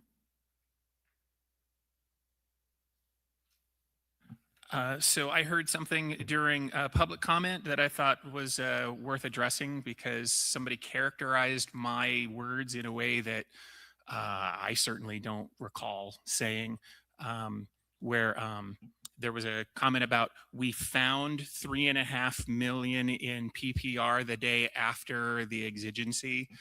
Rebecca, would you like to speak to that, please? Absolutely. So we definitely didn't find it. We knew that there would be changes at the mid-year, but we wanted to wait until it was all finalized. Okay, we're gonna mute this. We're gonna make let's see, we're gonna do it like this. Okay.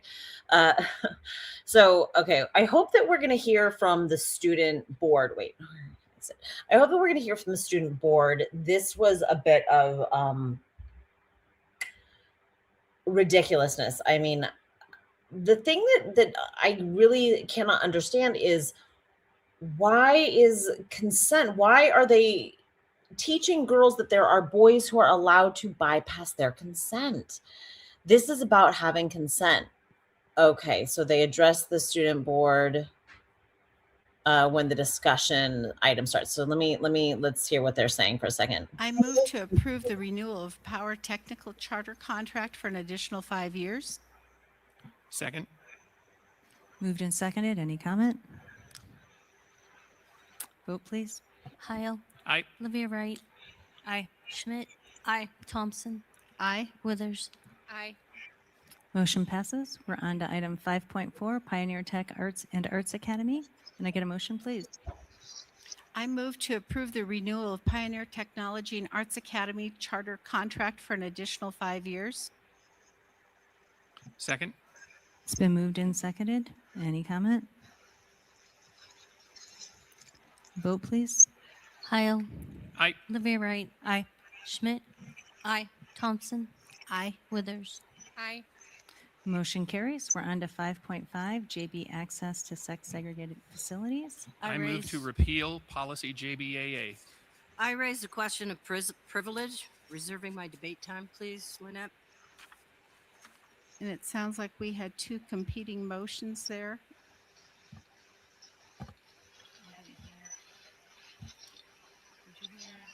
No, I heard a point. Deb said she I wanted. think he spoke first, but yeah, whatever.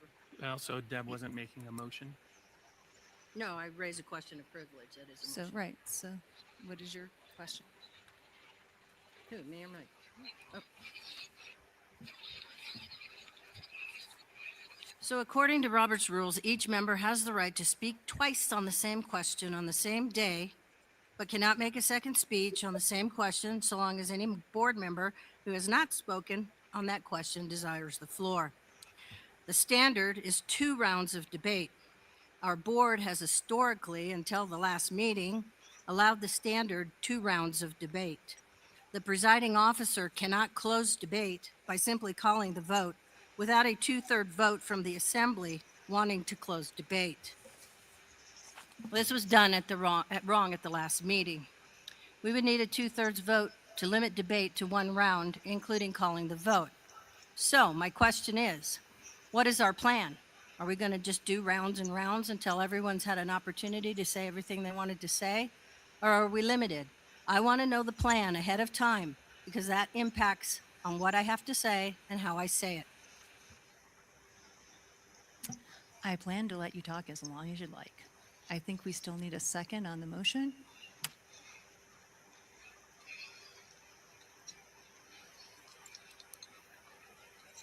There is Okay, no we need a second. second. So Mike made the motion to repeal the policy. Do we have a second? Second. What's discussion? Lori.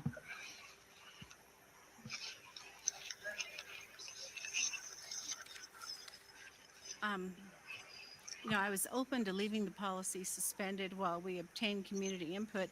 I'm also open to looking into amending the policy to make the policy more legally defensible if that is truly the concern.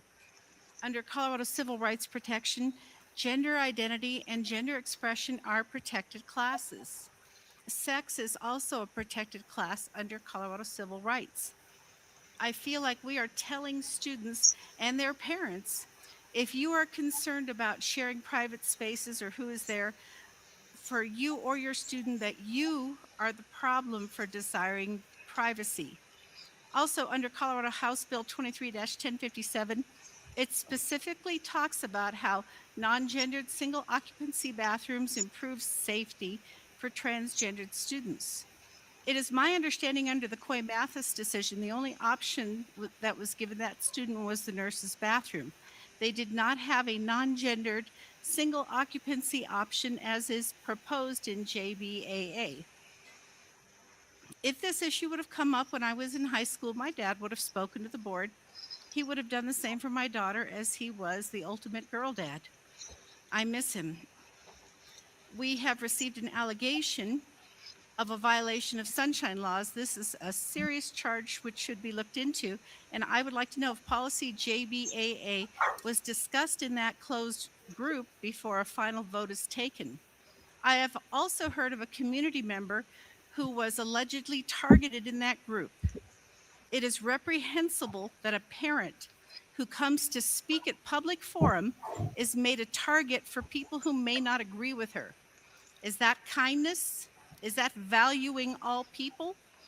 Is that our cultural compass, or was that harassment of a parent with 2 kids in our schools? So you can have a difference of opinion, but when you set out to target someone and their employment to make your point, how do we know that their children are safe? I know that one of their teachers has been notified to keep an eye out because anyone who would try to target someone's employment, I don't know if they would stop at leaving their children alone. So when Marie talks about can we do better, I want to know that we can do better. And I would like to know if that policy was discussed in a closed group in violation of sunshine laws.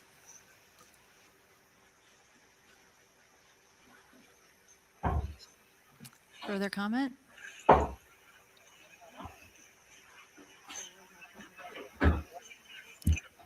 Each of you is getting as much time as you would like. So please say what Okay, you would like but to say. how is this going to work? Is it 1 round, 2 rounds? What are we doing here? Okay, I'm going to go for it then. Thank you. So, much has been said about the legal risk to policy JBAA. Just so everyone is aware, and there is no misconception, if we vote to repeal policy JBAA, the legal risk is exactly the same as if we keep it. Either side can legitimately file a complaint against D49 regarding this issue. One side cannot justifiably claim that repealing or keeping this policy would minimize legal risk because no matter what we do, there is risk on both sides. We may want to discuss just keeping the policy suspended. I don't think anyone can file a complaint over a policy that has been suspended. We would have to check with legal counsel, which I think we should do before we vote on this policy. The highly cited Mathis decision was about the case of a 6-year-old who was identified as transgender at 18 months old by the parents. The case was decided by a Colorado administrative hearing officer, not a traditional courtroom judge. Hearing officers act quasi-judicially and can only recommend a decision that must be finalized by a judge. Mathis did not reach the federal appellate courts for a definitive ruling on transgender rights. Even the LGBT community recognizes that there is no definitive federal ruling. Also, there is no statewide mandate that eliminates girls-only bathrooms. Federal Title IX still permits sex-segregated facilities, if comparable. Yes. As of noon today, and not including any comments tonight, there were 62 people who commented via email or in person to keep and/or revise policy JBAA. As of noon today, and not including any comments tonight, there were 28 comments from people via email or in person who wanted to repeal JBAA. That poll comes out to 2-1 in favor of keeping or revising JBAA. The community is just starting to speak to us on this issue, and some of us on this board are not listening. When the majority ignores the community, their nature seems to be teetering on activism. Yeah. As board members, we are supposed to be responsible people who listen to our community, not activists. There is also a petition going around out there that has about 775, 725 maybe. I'll go 725. That No comment from those. At this point, this is board commentary only. And so you are witnesses to the board meeting, which means shouting out is not appropriate behavior. Thank you.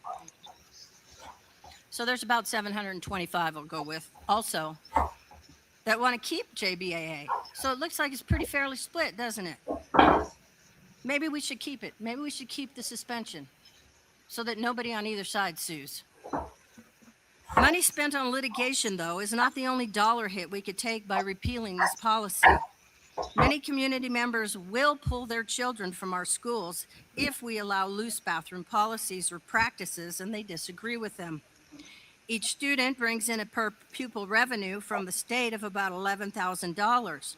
If 40 or 50 students are pulled by their parents because of repealing JBAA or continuing current practice, the district could very possibly lose about $500,000.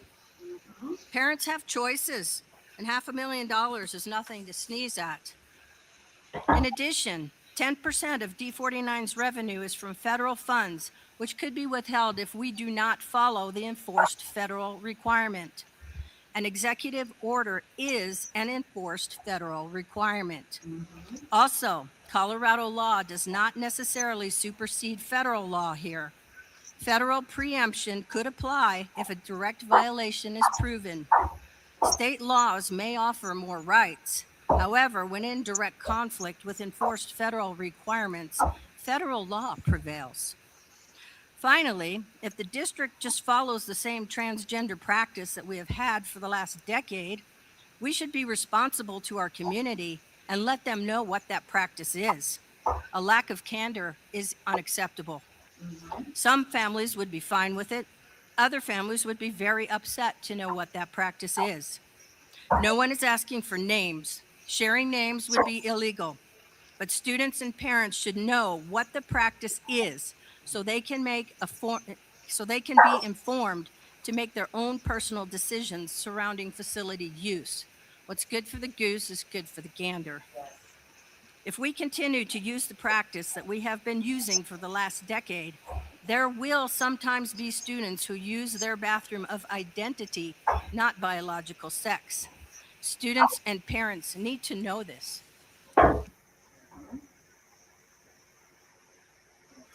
Lori? Yeah, I just wanted to read just excerpts from House Bill 23-1057 because a lot of people have talked about state law. And like I said, under Colorado civil rights definitions, we do have a contrast.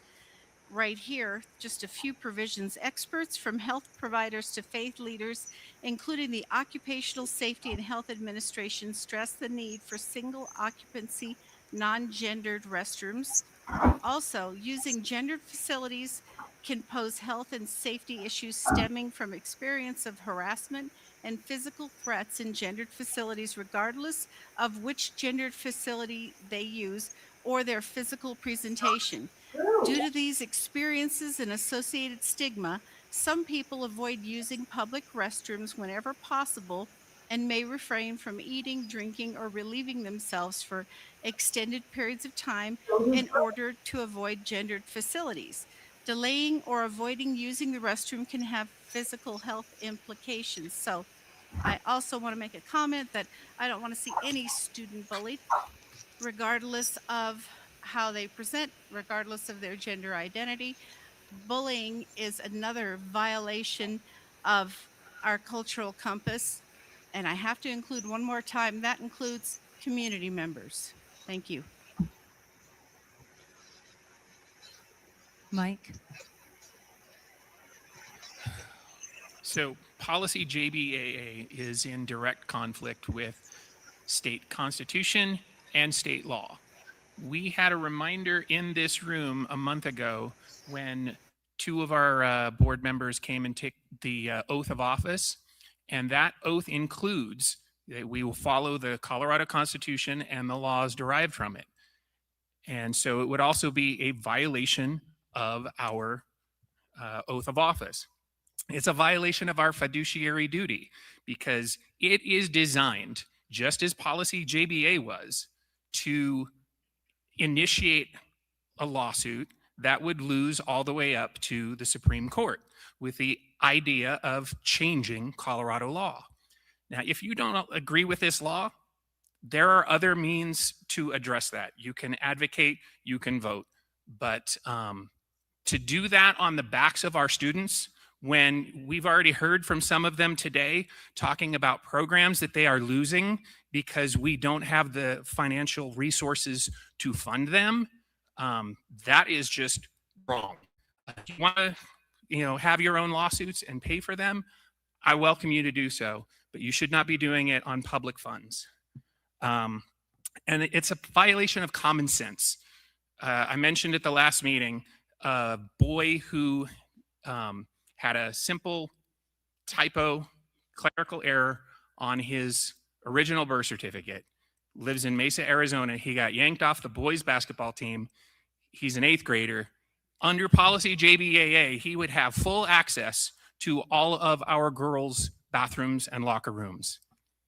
Are you That kidding is me? just a violation of common sense. This anomaly We can of do a better. case is his violation of common sense. His Regarding conduct is a violation of the common petitions sense. that were mentioned here That is before, ridiculous. Before this got started, I checked the running tallies and I saw a combined 781 signatures on a petition that is not at all clear that it is in support of JBAA. In fact, you can read multiple passages from that and come up with a very different interpretation, that some of those passages seem to be arguing against JBAA. And by the way, that's not just my interpretation.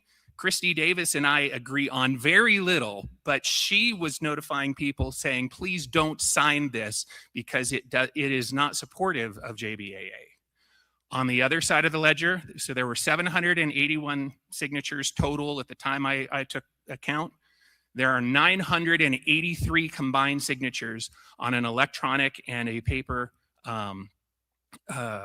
petition that very clearly state on their title that they support the repeal of JBAA.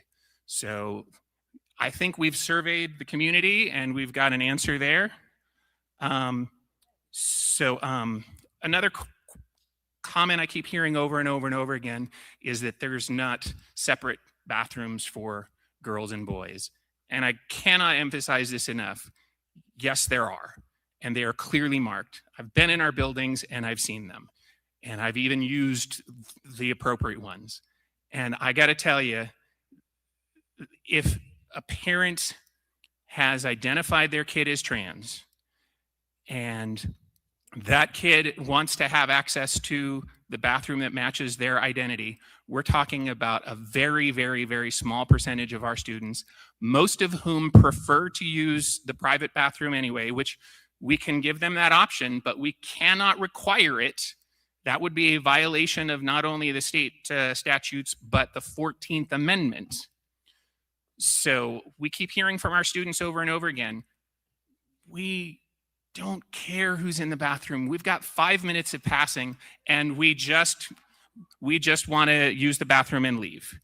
And then just to address the comment about jeopardy with federal law, that no longer applies. The federal guidance, the executive order, and the accompanying Dear Colleague letter were challenged in court. They lost, and there was an injunction on them, any further activity with them. We just read within the last week or so that the federal government has dropped its appeal, so the ruling holds, and the executive order has no force. I'm sorry, you're going to have to prove that. But it's not just about bathrooms, it's about You can look it up on the internet. Locker rooms. It's about changing areas. Holly, do you have something? We've had, everybody else has gone more than once. Sure. So my standing on it being unenforceable is solely based on how this is written. And from what I gather on both sides is that we aren't even in agreement of interpreting Title IX. So right there is where the problem is. Now, I think it's super commendable that both sides are collecting these petitions, and this level of activism, I agree, does not belong here. It needs to be ran up the flagpole at the state level. We should not be a test case. My other question, because I obviously wasn't on the board last year, but why now? Like, why was this brought up now? If there's been a system that's been in place for 12, 13 years, and all of a sudden it's a problem, and how many like credible incidents has this district even had to warrant a change? Like that's a genuine question. I want to know, and that's where I'm at. Lori? First of all, I just want to address a couple of things. Director Heil misrepresented what a lot of our student board has said. He quoted two, I think, that said that they didn't care, but we've heard from several of our other student board members who did care. And so to totally dismiss them and to mischaracterize the entire student board, I think is inaccurate. Number two, it was Director Heil stated that it's in the Colorado Constitution, apparently, that you cannot have sex segregated facilities, which I was not aware of. So I don't want to confuse the Colorado Constitution with civil rights protection. We have had incidents in our district. We have had complaints from parents in our districts. And by the way, the 14th Amendment has also been used to uphold a parent's right to educate and raise their children as they see fit. So, to throw out like we're all constitutional lawyers, we are not. And that's why we get additional input. Also, we did not receive legal advice not to move JBAA forward. We received legal advice on the regulations, to take our time with the regulations, but we have had complaints in this district with the bathroom issue and how it's been handled. And like I had brought up before, there was a gender fluid student in one of our schools who would come to school as a boy, and when he came to school as a boy, he wanted people to remember his male name, and he would use the male restroom. When he came to school as a girl, then they wanted to be addressed by their female name, and they used the female facility. So if we've had this practice in place since 2013, then I would like to request that we get a copy of whatever this has been, because apparently I know that there are allegedly 72 different gender identities. I'd like to know how that practice addresses every different gender identity and what we've done, or has it been, as one proposed amendment was, to deal with it on a case-by-case basis.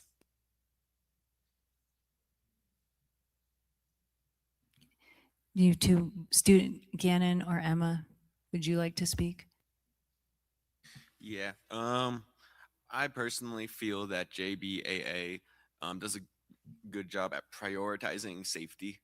I feel that it really just it puts the safety first, and it then gives options if someone feels uncomfortable in the situations that they're in. I feel JBAA has the ability to be really good if it's enforced well. If we have those private one-person bathrooms, it goes both ways. It's not if just a trans student feels uncomfortable. If if a straight if a not I don't know what the word is. Sorry. If a cis student also feels uncomfortable, they are also welcome to use the bathroom. It's just I feel that it just benefits overall and just really focuses on safety first, which is what we should be focused on, I think, as a district, just to keep everyone safe, and then try to really accommodate for everyone's needs. I think for me, what frightens me about JBAA is just the requirement of it all. Like as a student who's been in the district for 12, 13 years of my life since I did preschool here, I mean, I have never had an issue in the restrooms, and I mean, I am in these schools 5 days a week, and I have been for the past 13 years. And as a student who's taken the time to find those like leadership positions and ask the questions and look into the safety and be involved in my school, this is not something that I've noticed like high priority. Honestly, the students in my class are worried about our lunch at school, and it seems like such a silly thing, but is JBA focusing on truly the issues of the students? Like it's nice to see the community so involved in what's happening in the school and paying attention to what our students are doing, but is it truly an issue happening within the schools is kind of my concern. And honestly, I see both sides. I see the positives and the negatives of both sides, but for me, I think it's just all of the like accommodations are already available. So if I felt uncomfortable using the women's restroom currently, then I could use any of our single stall restrooms, and those are available, and they have been since I've been an elementary school student.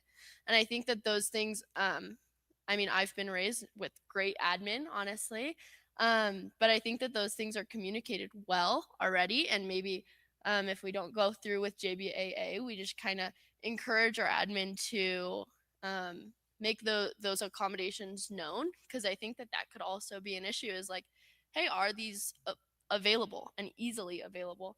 But just setting the limitations on things, that's the only issue I see when the accommodations are already available. Further comment? It isn't regarding JBAA, sort of, but I did move to task the superintendent to create a survey to get the viewpoints of students, parents, and staff. We can have all the competing petitions out there that we want, but the students, parents, and staff are the ones that have to live with whatever decision is made. We need to know what they think. That's the community I want to ask. And I did move for that. So whenever that fits into the agenda, let's go.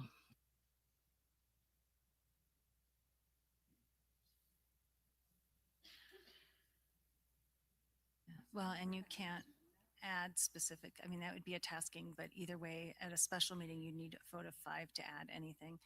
Is there further comment? Yes. Well, just to ask Deb, like what's the plan after you collect that data, or, what do you hope to do with it is kind of what I want to know.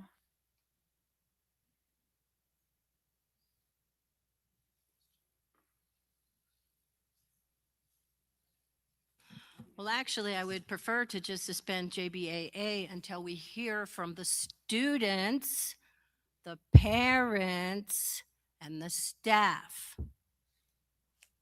That's what I want to get, is what those people think. If they say, go ahead, we don't want JBAA, then that's what it is.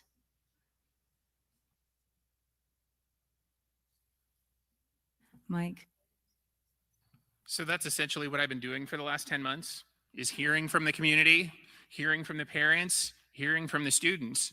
I think at some point we need to show leadership and give our, especially our staff, clarity, because we communicated to them that this policy was in existence in September, and we run the risk that they will make an independent decision that violates a student's rights. They get sued, and since it's not covered by policy, they're kind of on their own. So we owe it to them to give them clarity on this. And how much longer can we kick the can? Emma? Sorry. The other thing that does worry me about JBAA is it enforced all the time? Because I'm a student who practically lives at my school. I'm there until 4:30. I could be there until 9 o'clock at night. And in reality, if I walk in the restroom and there's a transgender student in the restroom with me, that's not going to worry me until something happens. And that could happen if I was in the restroom with another female student as well, and if something happened, that's when I go to my admin and I'm like, hey, this happened, and I would hope that it would be handled the same exact way either way. I would hope that action would be taken on whatever that incident was. But like if I'm at school, let's say I'm there for theater, I'm expected to follow JBAA policies. But if the community members are there for, let's say, a volleyball game starting at 5 o'clock, they don't have to follow JBAA because it's an after-school activity. But theater, I'm still an in-school activity. Lori? When we had the discussion about this last time, it was made crystal clear that we're not going to be doing genital checking. That's been brought up several times. And so good faith measure, the way it's always been, I guess, enforced, was the discussion.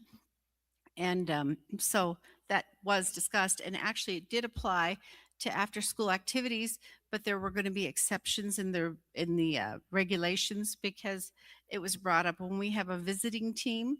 Typically if it's a boys football team, they will use their locker room, and the opposing team would use the girls' locker room. Or if it's a girls' event, they would use their traditional locker room, and the visiting team would use the alternative locker room. So that was being discussed as a part of the regulations, but they're really good, valid questions. And so I think what we're hearing tonight, which was tried to brought up later, is could we, there was a discussion of should we suspend it and gather more information?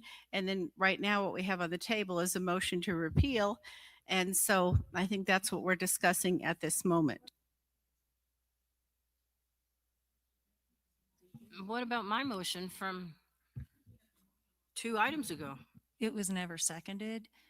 It was an improper motion when you made it before. It was never seconded this time.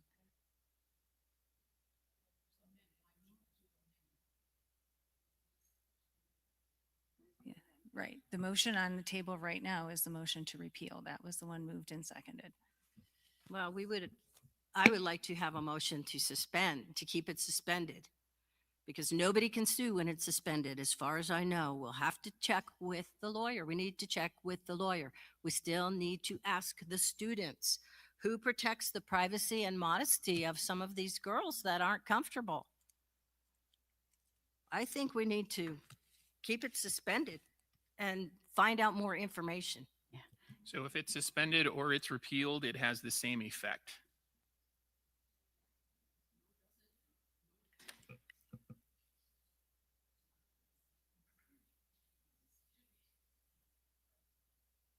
Lori? I still question whether or not we're following the policy as it was written in clear language. Like I said, all of us didn't hear the legal advice, but when I read the clear language in policy BG, it said it has to be repealed the same way it was passed. And that's why I'm also in favor of suspending it until we can get more legal advice from our attorney. It was discussed at a regular meeting and then passed at the subsequent special meeting, September 11th and September 23rd. This is actually the exact same process, with the sole exception that there was an open forum tonight. There was not at the special meeting where the policy was put in place. So that's actually the sole difference. And because and then in October at work session, we discussed the regulation. So those are the pieces. The point I guess I was making was suspend versus repeal. At the previous meeting, it was suspend, now it's repeal. And the repeal language in policy BG at the very end just says if it is repealed, it will follow the same process. And it wasn't just 2 meetings, because it shows suspend as a different procedure than repeal.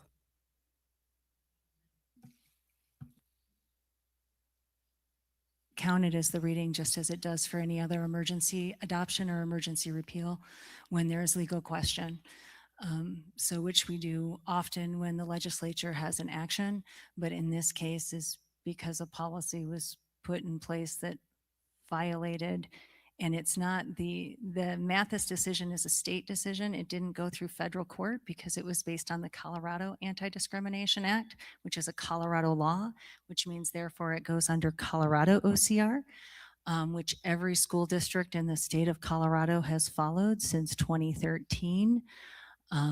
So and our district, and there were emails back in September about this from the attorney, pointed out that we had the most respectful policy and approach for parents in the state that was still compliant with Mathis. That's way back in September. I think it was a one-liner response from Brad at one point when this was rearing its head. Might have been in August before there was a policy. Deb? Lori's point is we voted after 2 meetings to suspend the policy. After one? Well, anyway, we suspended it last meeting. We need 2 meetings to repeal. And I think we might need 2/3 vote. I don't know. I'll have to look that up. This is 1 meeting to repeal, not 2. And it says in BG that you have to repeal it the way you adopted it. And we adopted it. We adopted it in 2 meetings. We voted to suspend with an eye to repeal. We all came into this meeting with the understanding that we would repeal. The language that's been out in the community has been talking about a repeal. The only thing you're talking about here is a typo in the agenda on a recommended action. We are not beholden to recommended actions. We are a board and we can make decisions and we can lead. And so there's a motion on the table and I'm ready to vote. Speaking from the crowd, that is inappropriate from the board. Lori. Oh, just a quick clarification for the crowd. We used to have the attorney up here to answer questions like that.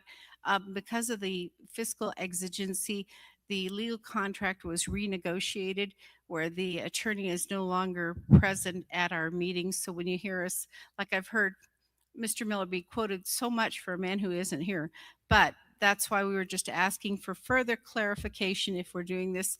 Marie says that it was set at an agenda setting, but the entire board was not made aware of that. So there was confusion with what is in the cover sheet and what the proposed action was. You're not wrong that you can modify a proposed action. So the only thing I'm requesting is that we keep it suspended until we can get more of that information. Does anybody have any more comments? I'd like to follow policy BG on repealing the policy. Any further comment? Are we ready to vote on the motion on the table? I just have a question. If we find out for any reason that the process did not follow that policy, then could it be redressed at a later time? I can look into it. I actually, prior to responding to you before the January 8th meeting, I ran my response by Brad and had him confirm my response was correct. So at this point, let's vote. What did you have? Yep. I move to possibly amend that in order to make sure that we're doing it right, that we're taking the time to do it right. You know, if we find out we're doing it wrong and you say we can't change it, that don't work so good. We should put that into the policy as a, I don't know what the word is for it, as a buffer to say, you know, if we're wrong, we can amend it. We can take it out. We can suspend it instead of repealing it. I'm confused. Are you making a motion to amend? Well, you know, I made a motion earlier and nothing happened with that. That's fine. Yeah, I think we should amend it. I think we should amend it to motion to include, let me write it down.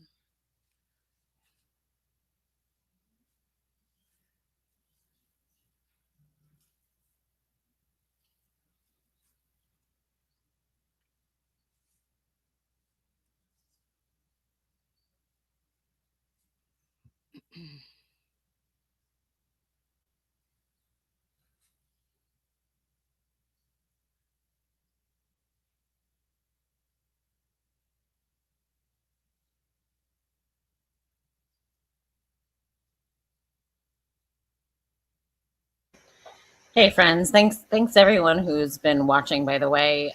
This is really some interesting bit of democracy that we're watching in action, and I hope that they will.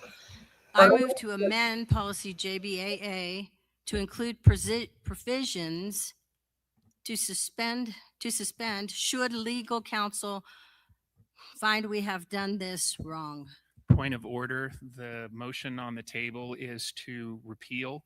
You can amend that motion.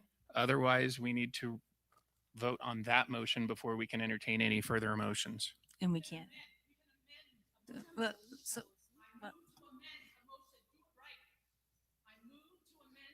Excuse me. Comment from the public is not appropriate during board discussion.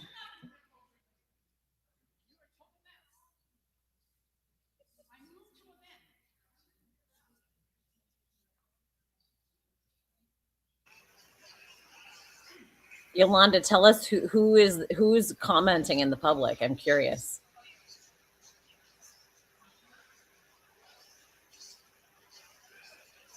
Brad can actually, or I'm sorry, Peter is going to help you with this. So once you have a main motion on the floor, which you do, the motion to appeal, then the only superseding action that the board may take other than a point of privilege or a point of order is to amend the main motion. Amending the policy would be a new main motion, and it would be in order, but it would not be in order at a special meeting because the agenda set for a special meeting is constrained in ways that regular meetings are not constrained. So you may move forward with the main motion, you may amend it, but you may not introduce a new main motion that is a departure from the agenda. Can you make a motion to table it? Yes, motions to table are in order. So I would like to make a motion to table this at this time until we can get clarity on the process from our legal counsel.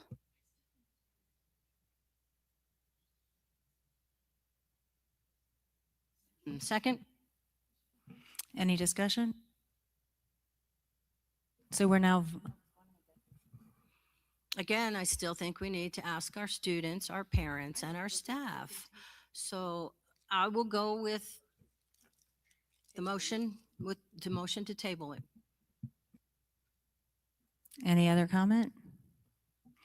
So right now, we're going to call the vote on this. If you vote yes, you're saying yes, table this to have on another meeting. If you say no, then we move back to the main motion. Can I have a vote, please? Heil. No. Olivia Wright. No. Schmidt. Yes, table it. Thompson. Yes. Withers. No. Now we're back to the main motion, which is to repeal the policy. Is everyone ready to vote on that? Any further comment? Then we'll have the vote, please. Heil. Aye. Olivia Wright. Aye. Schmidt. Absolutely not. Thompson. No. Withers. Aye. Carries. Our meeting is now adjourned at 8:19.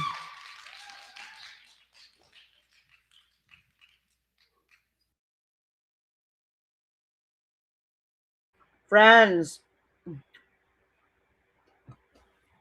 sorry, I had to eat something. This is insane. Yolanda, I am so sorry that it went this way. Taxes was feeling unwell. Now taxes? Sorry, I had to stop that. I'm so sorry that it went that way. And, now they have repealed JBAA. So now they have gone back to a policy where boys can be in girls' spaces, where girls do not have the right of consent. And what keeps being so frustrating to me is this is telling girls there is a special group of boys, an entitled group of boys who are entitled to violate your boundaries. They're teaching this to the girls. They're teaching this to the boys. They are telling girls you do not deserve the right of consent in places where you are in states of undress. Why, when they are in states of undress, why are they not the ones who have control over their privacy? And if we agree,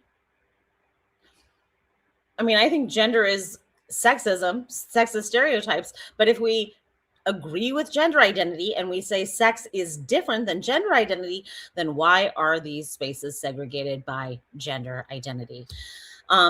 Friends, thank you all for taking the time to watch this live stream together. This was kind of me getting my feet wet again in terms of live streaming. I have not done a live since pre-cancer, so thank you all for being here. Thank you, Yolanda, for being on the ground, testifying at this event. I wish that we could all go testify, those of us who believe in this. I'll be talking about this in my coffee talk tomorrow. Yeah, I feel this is so true. I feel so bad for the girls in this district. This is very disturbing. For those of you who are here, for the viewers that I have, will you please like this feed? Will you please write a comment in the comment section, not in the live stream section, but underneath? Will you leave a comment in the comment sections? And if you are not already, please subscribe to the channel. I'm going to be reinvesting in my YouTube channel so that I can do more live streams. I want to start doing them again so that we can do view parties like this, so that we can do view parties for boots on the ground events, and so that I can also just have a longer forum rather than the short videos that I've been doing for the last 6 months or so. Yeah, I think that's true. I think that this decision, I think there will be future legal action that will, say so much for this. Yeah, and I also feel for these girls. I just said that. Anyway, I am gonna go. As you can see, I was making some dinner. It's getting to a point in the evening where I'm like, oh, I haven't eaten all day. I made some salad for myself, so I'm gonna go have that. But we will continue to be in discussion about this. I will bring this discussion to X, to Facebook, to my TikTok, and to my Instagram. I'm not sure where else you all follow me besides here at YouTube, but I will be doing more podcasting and live streaming here. So thank you all for being here, and thank you, Yolanda, for being on the ground. Have a great night.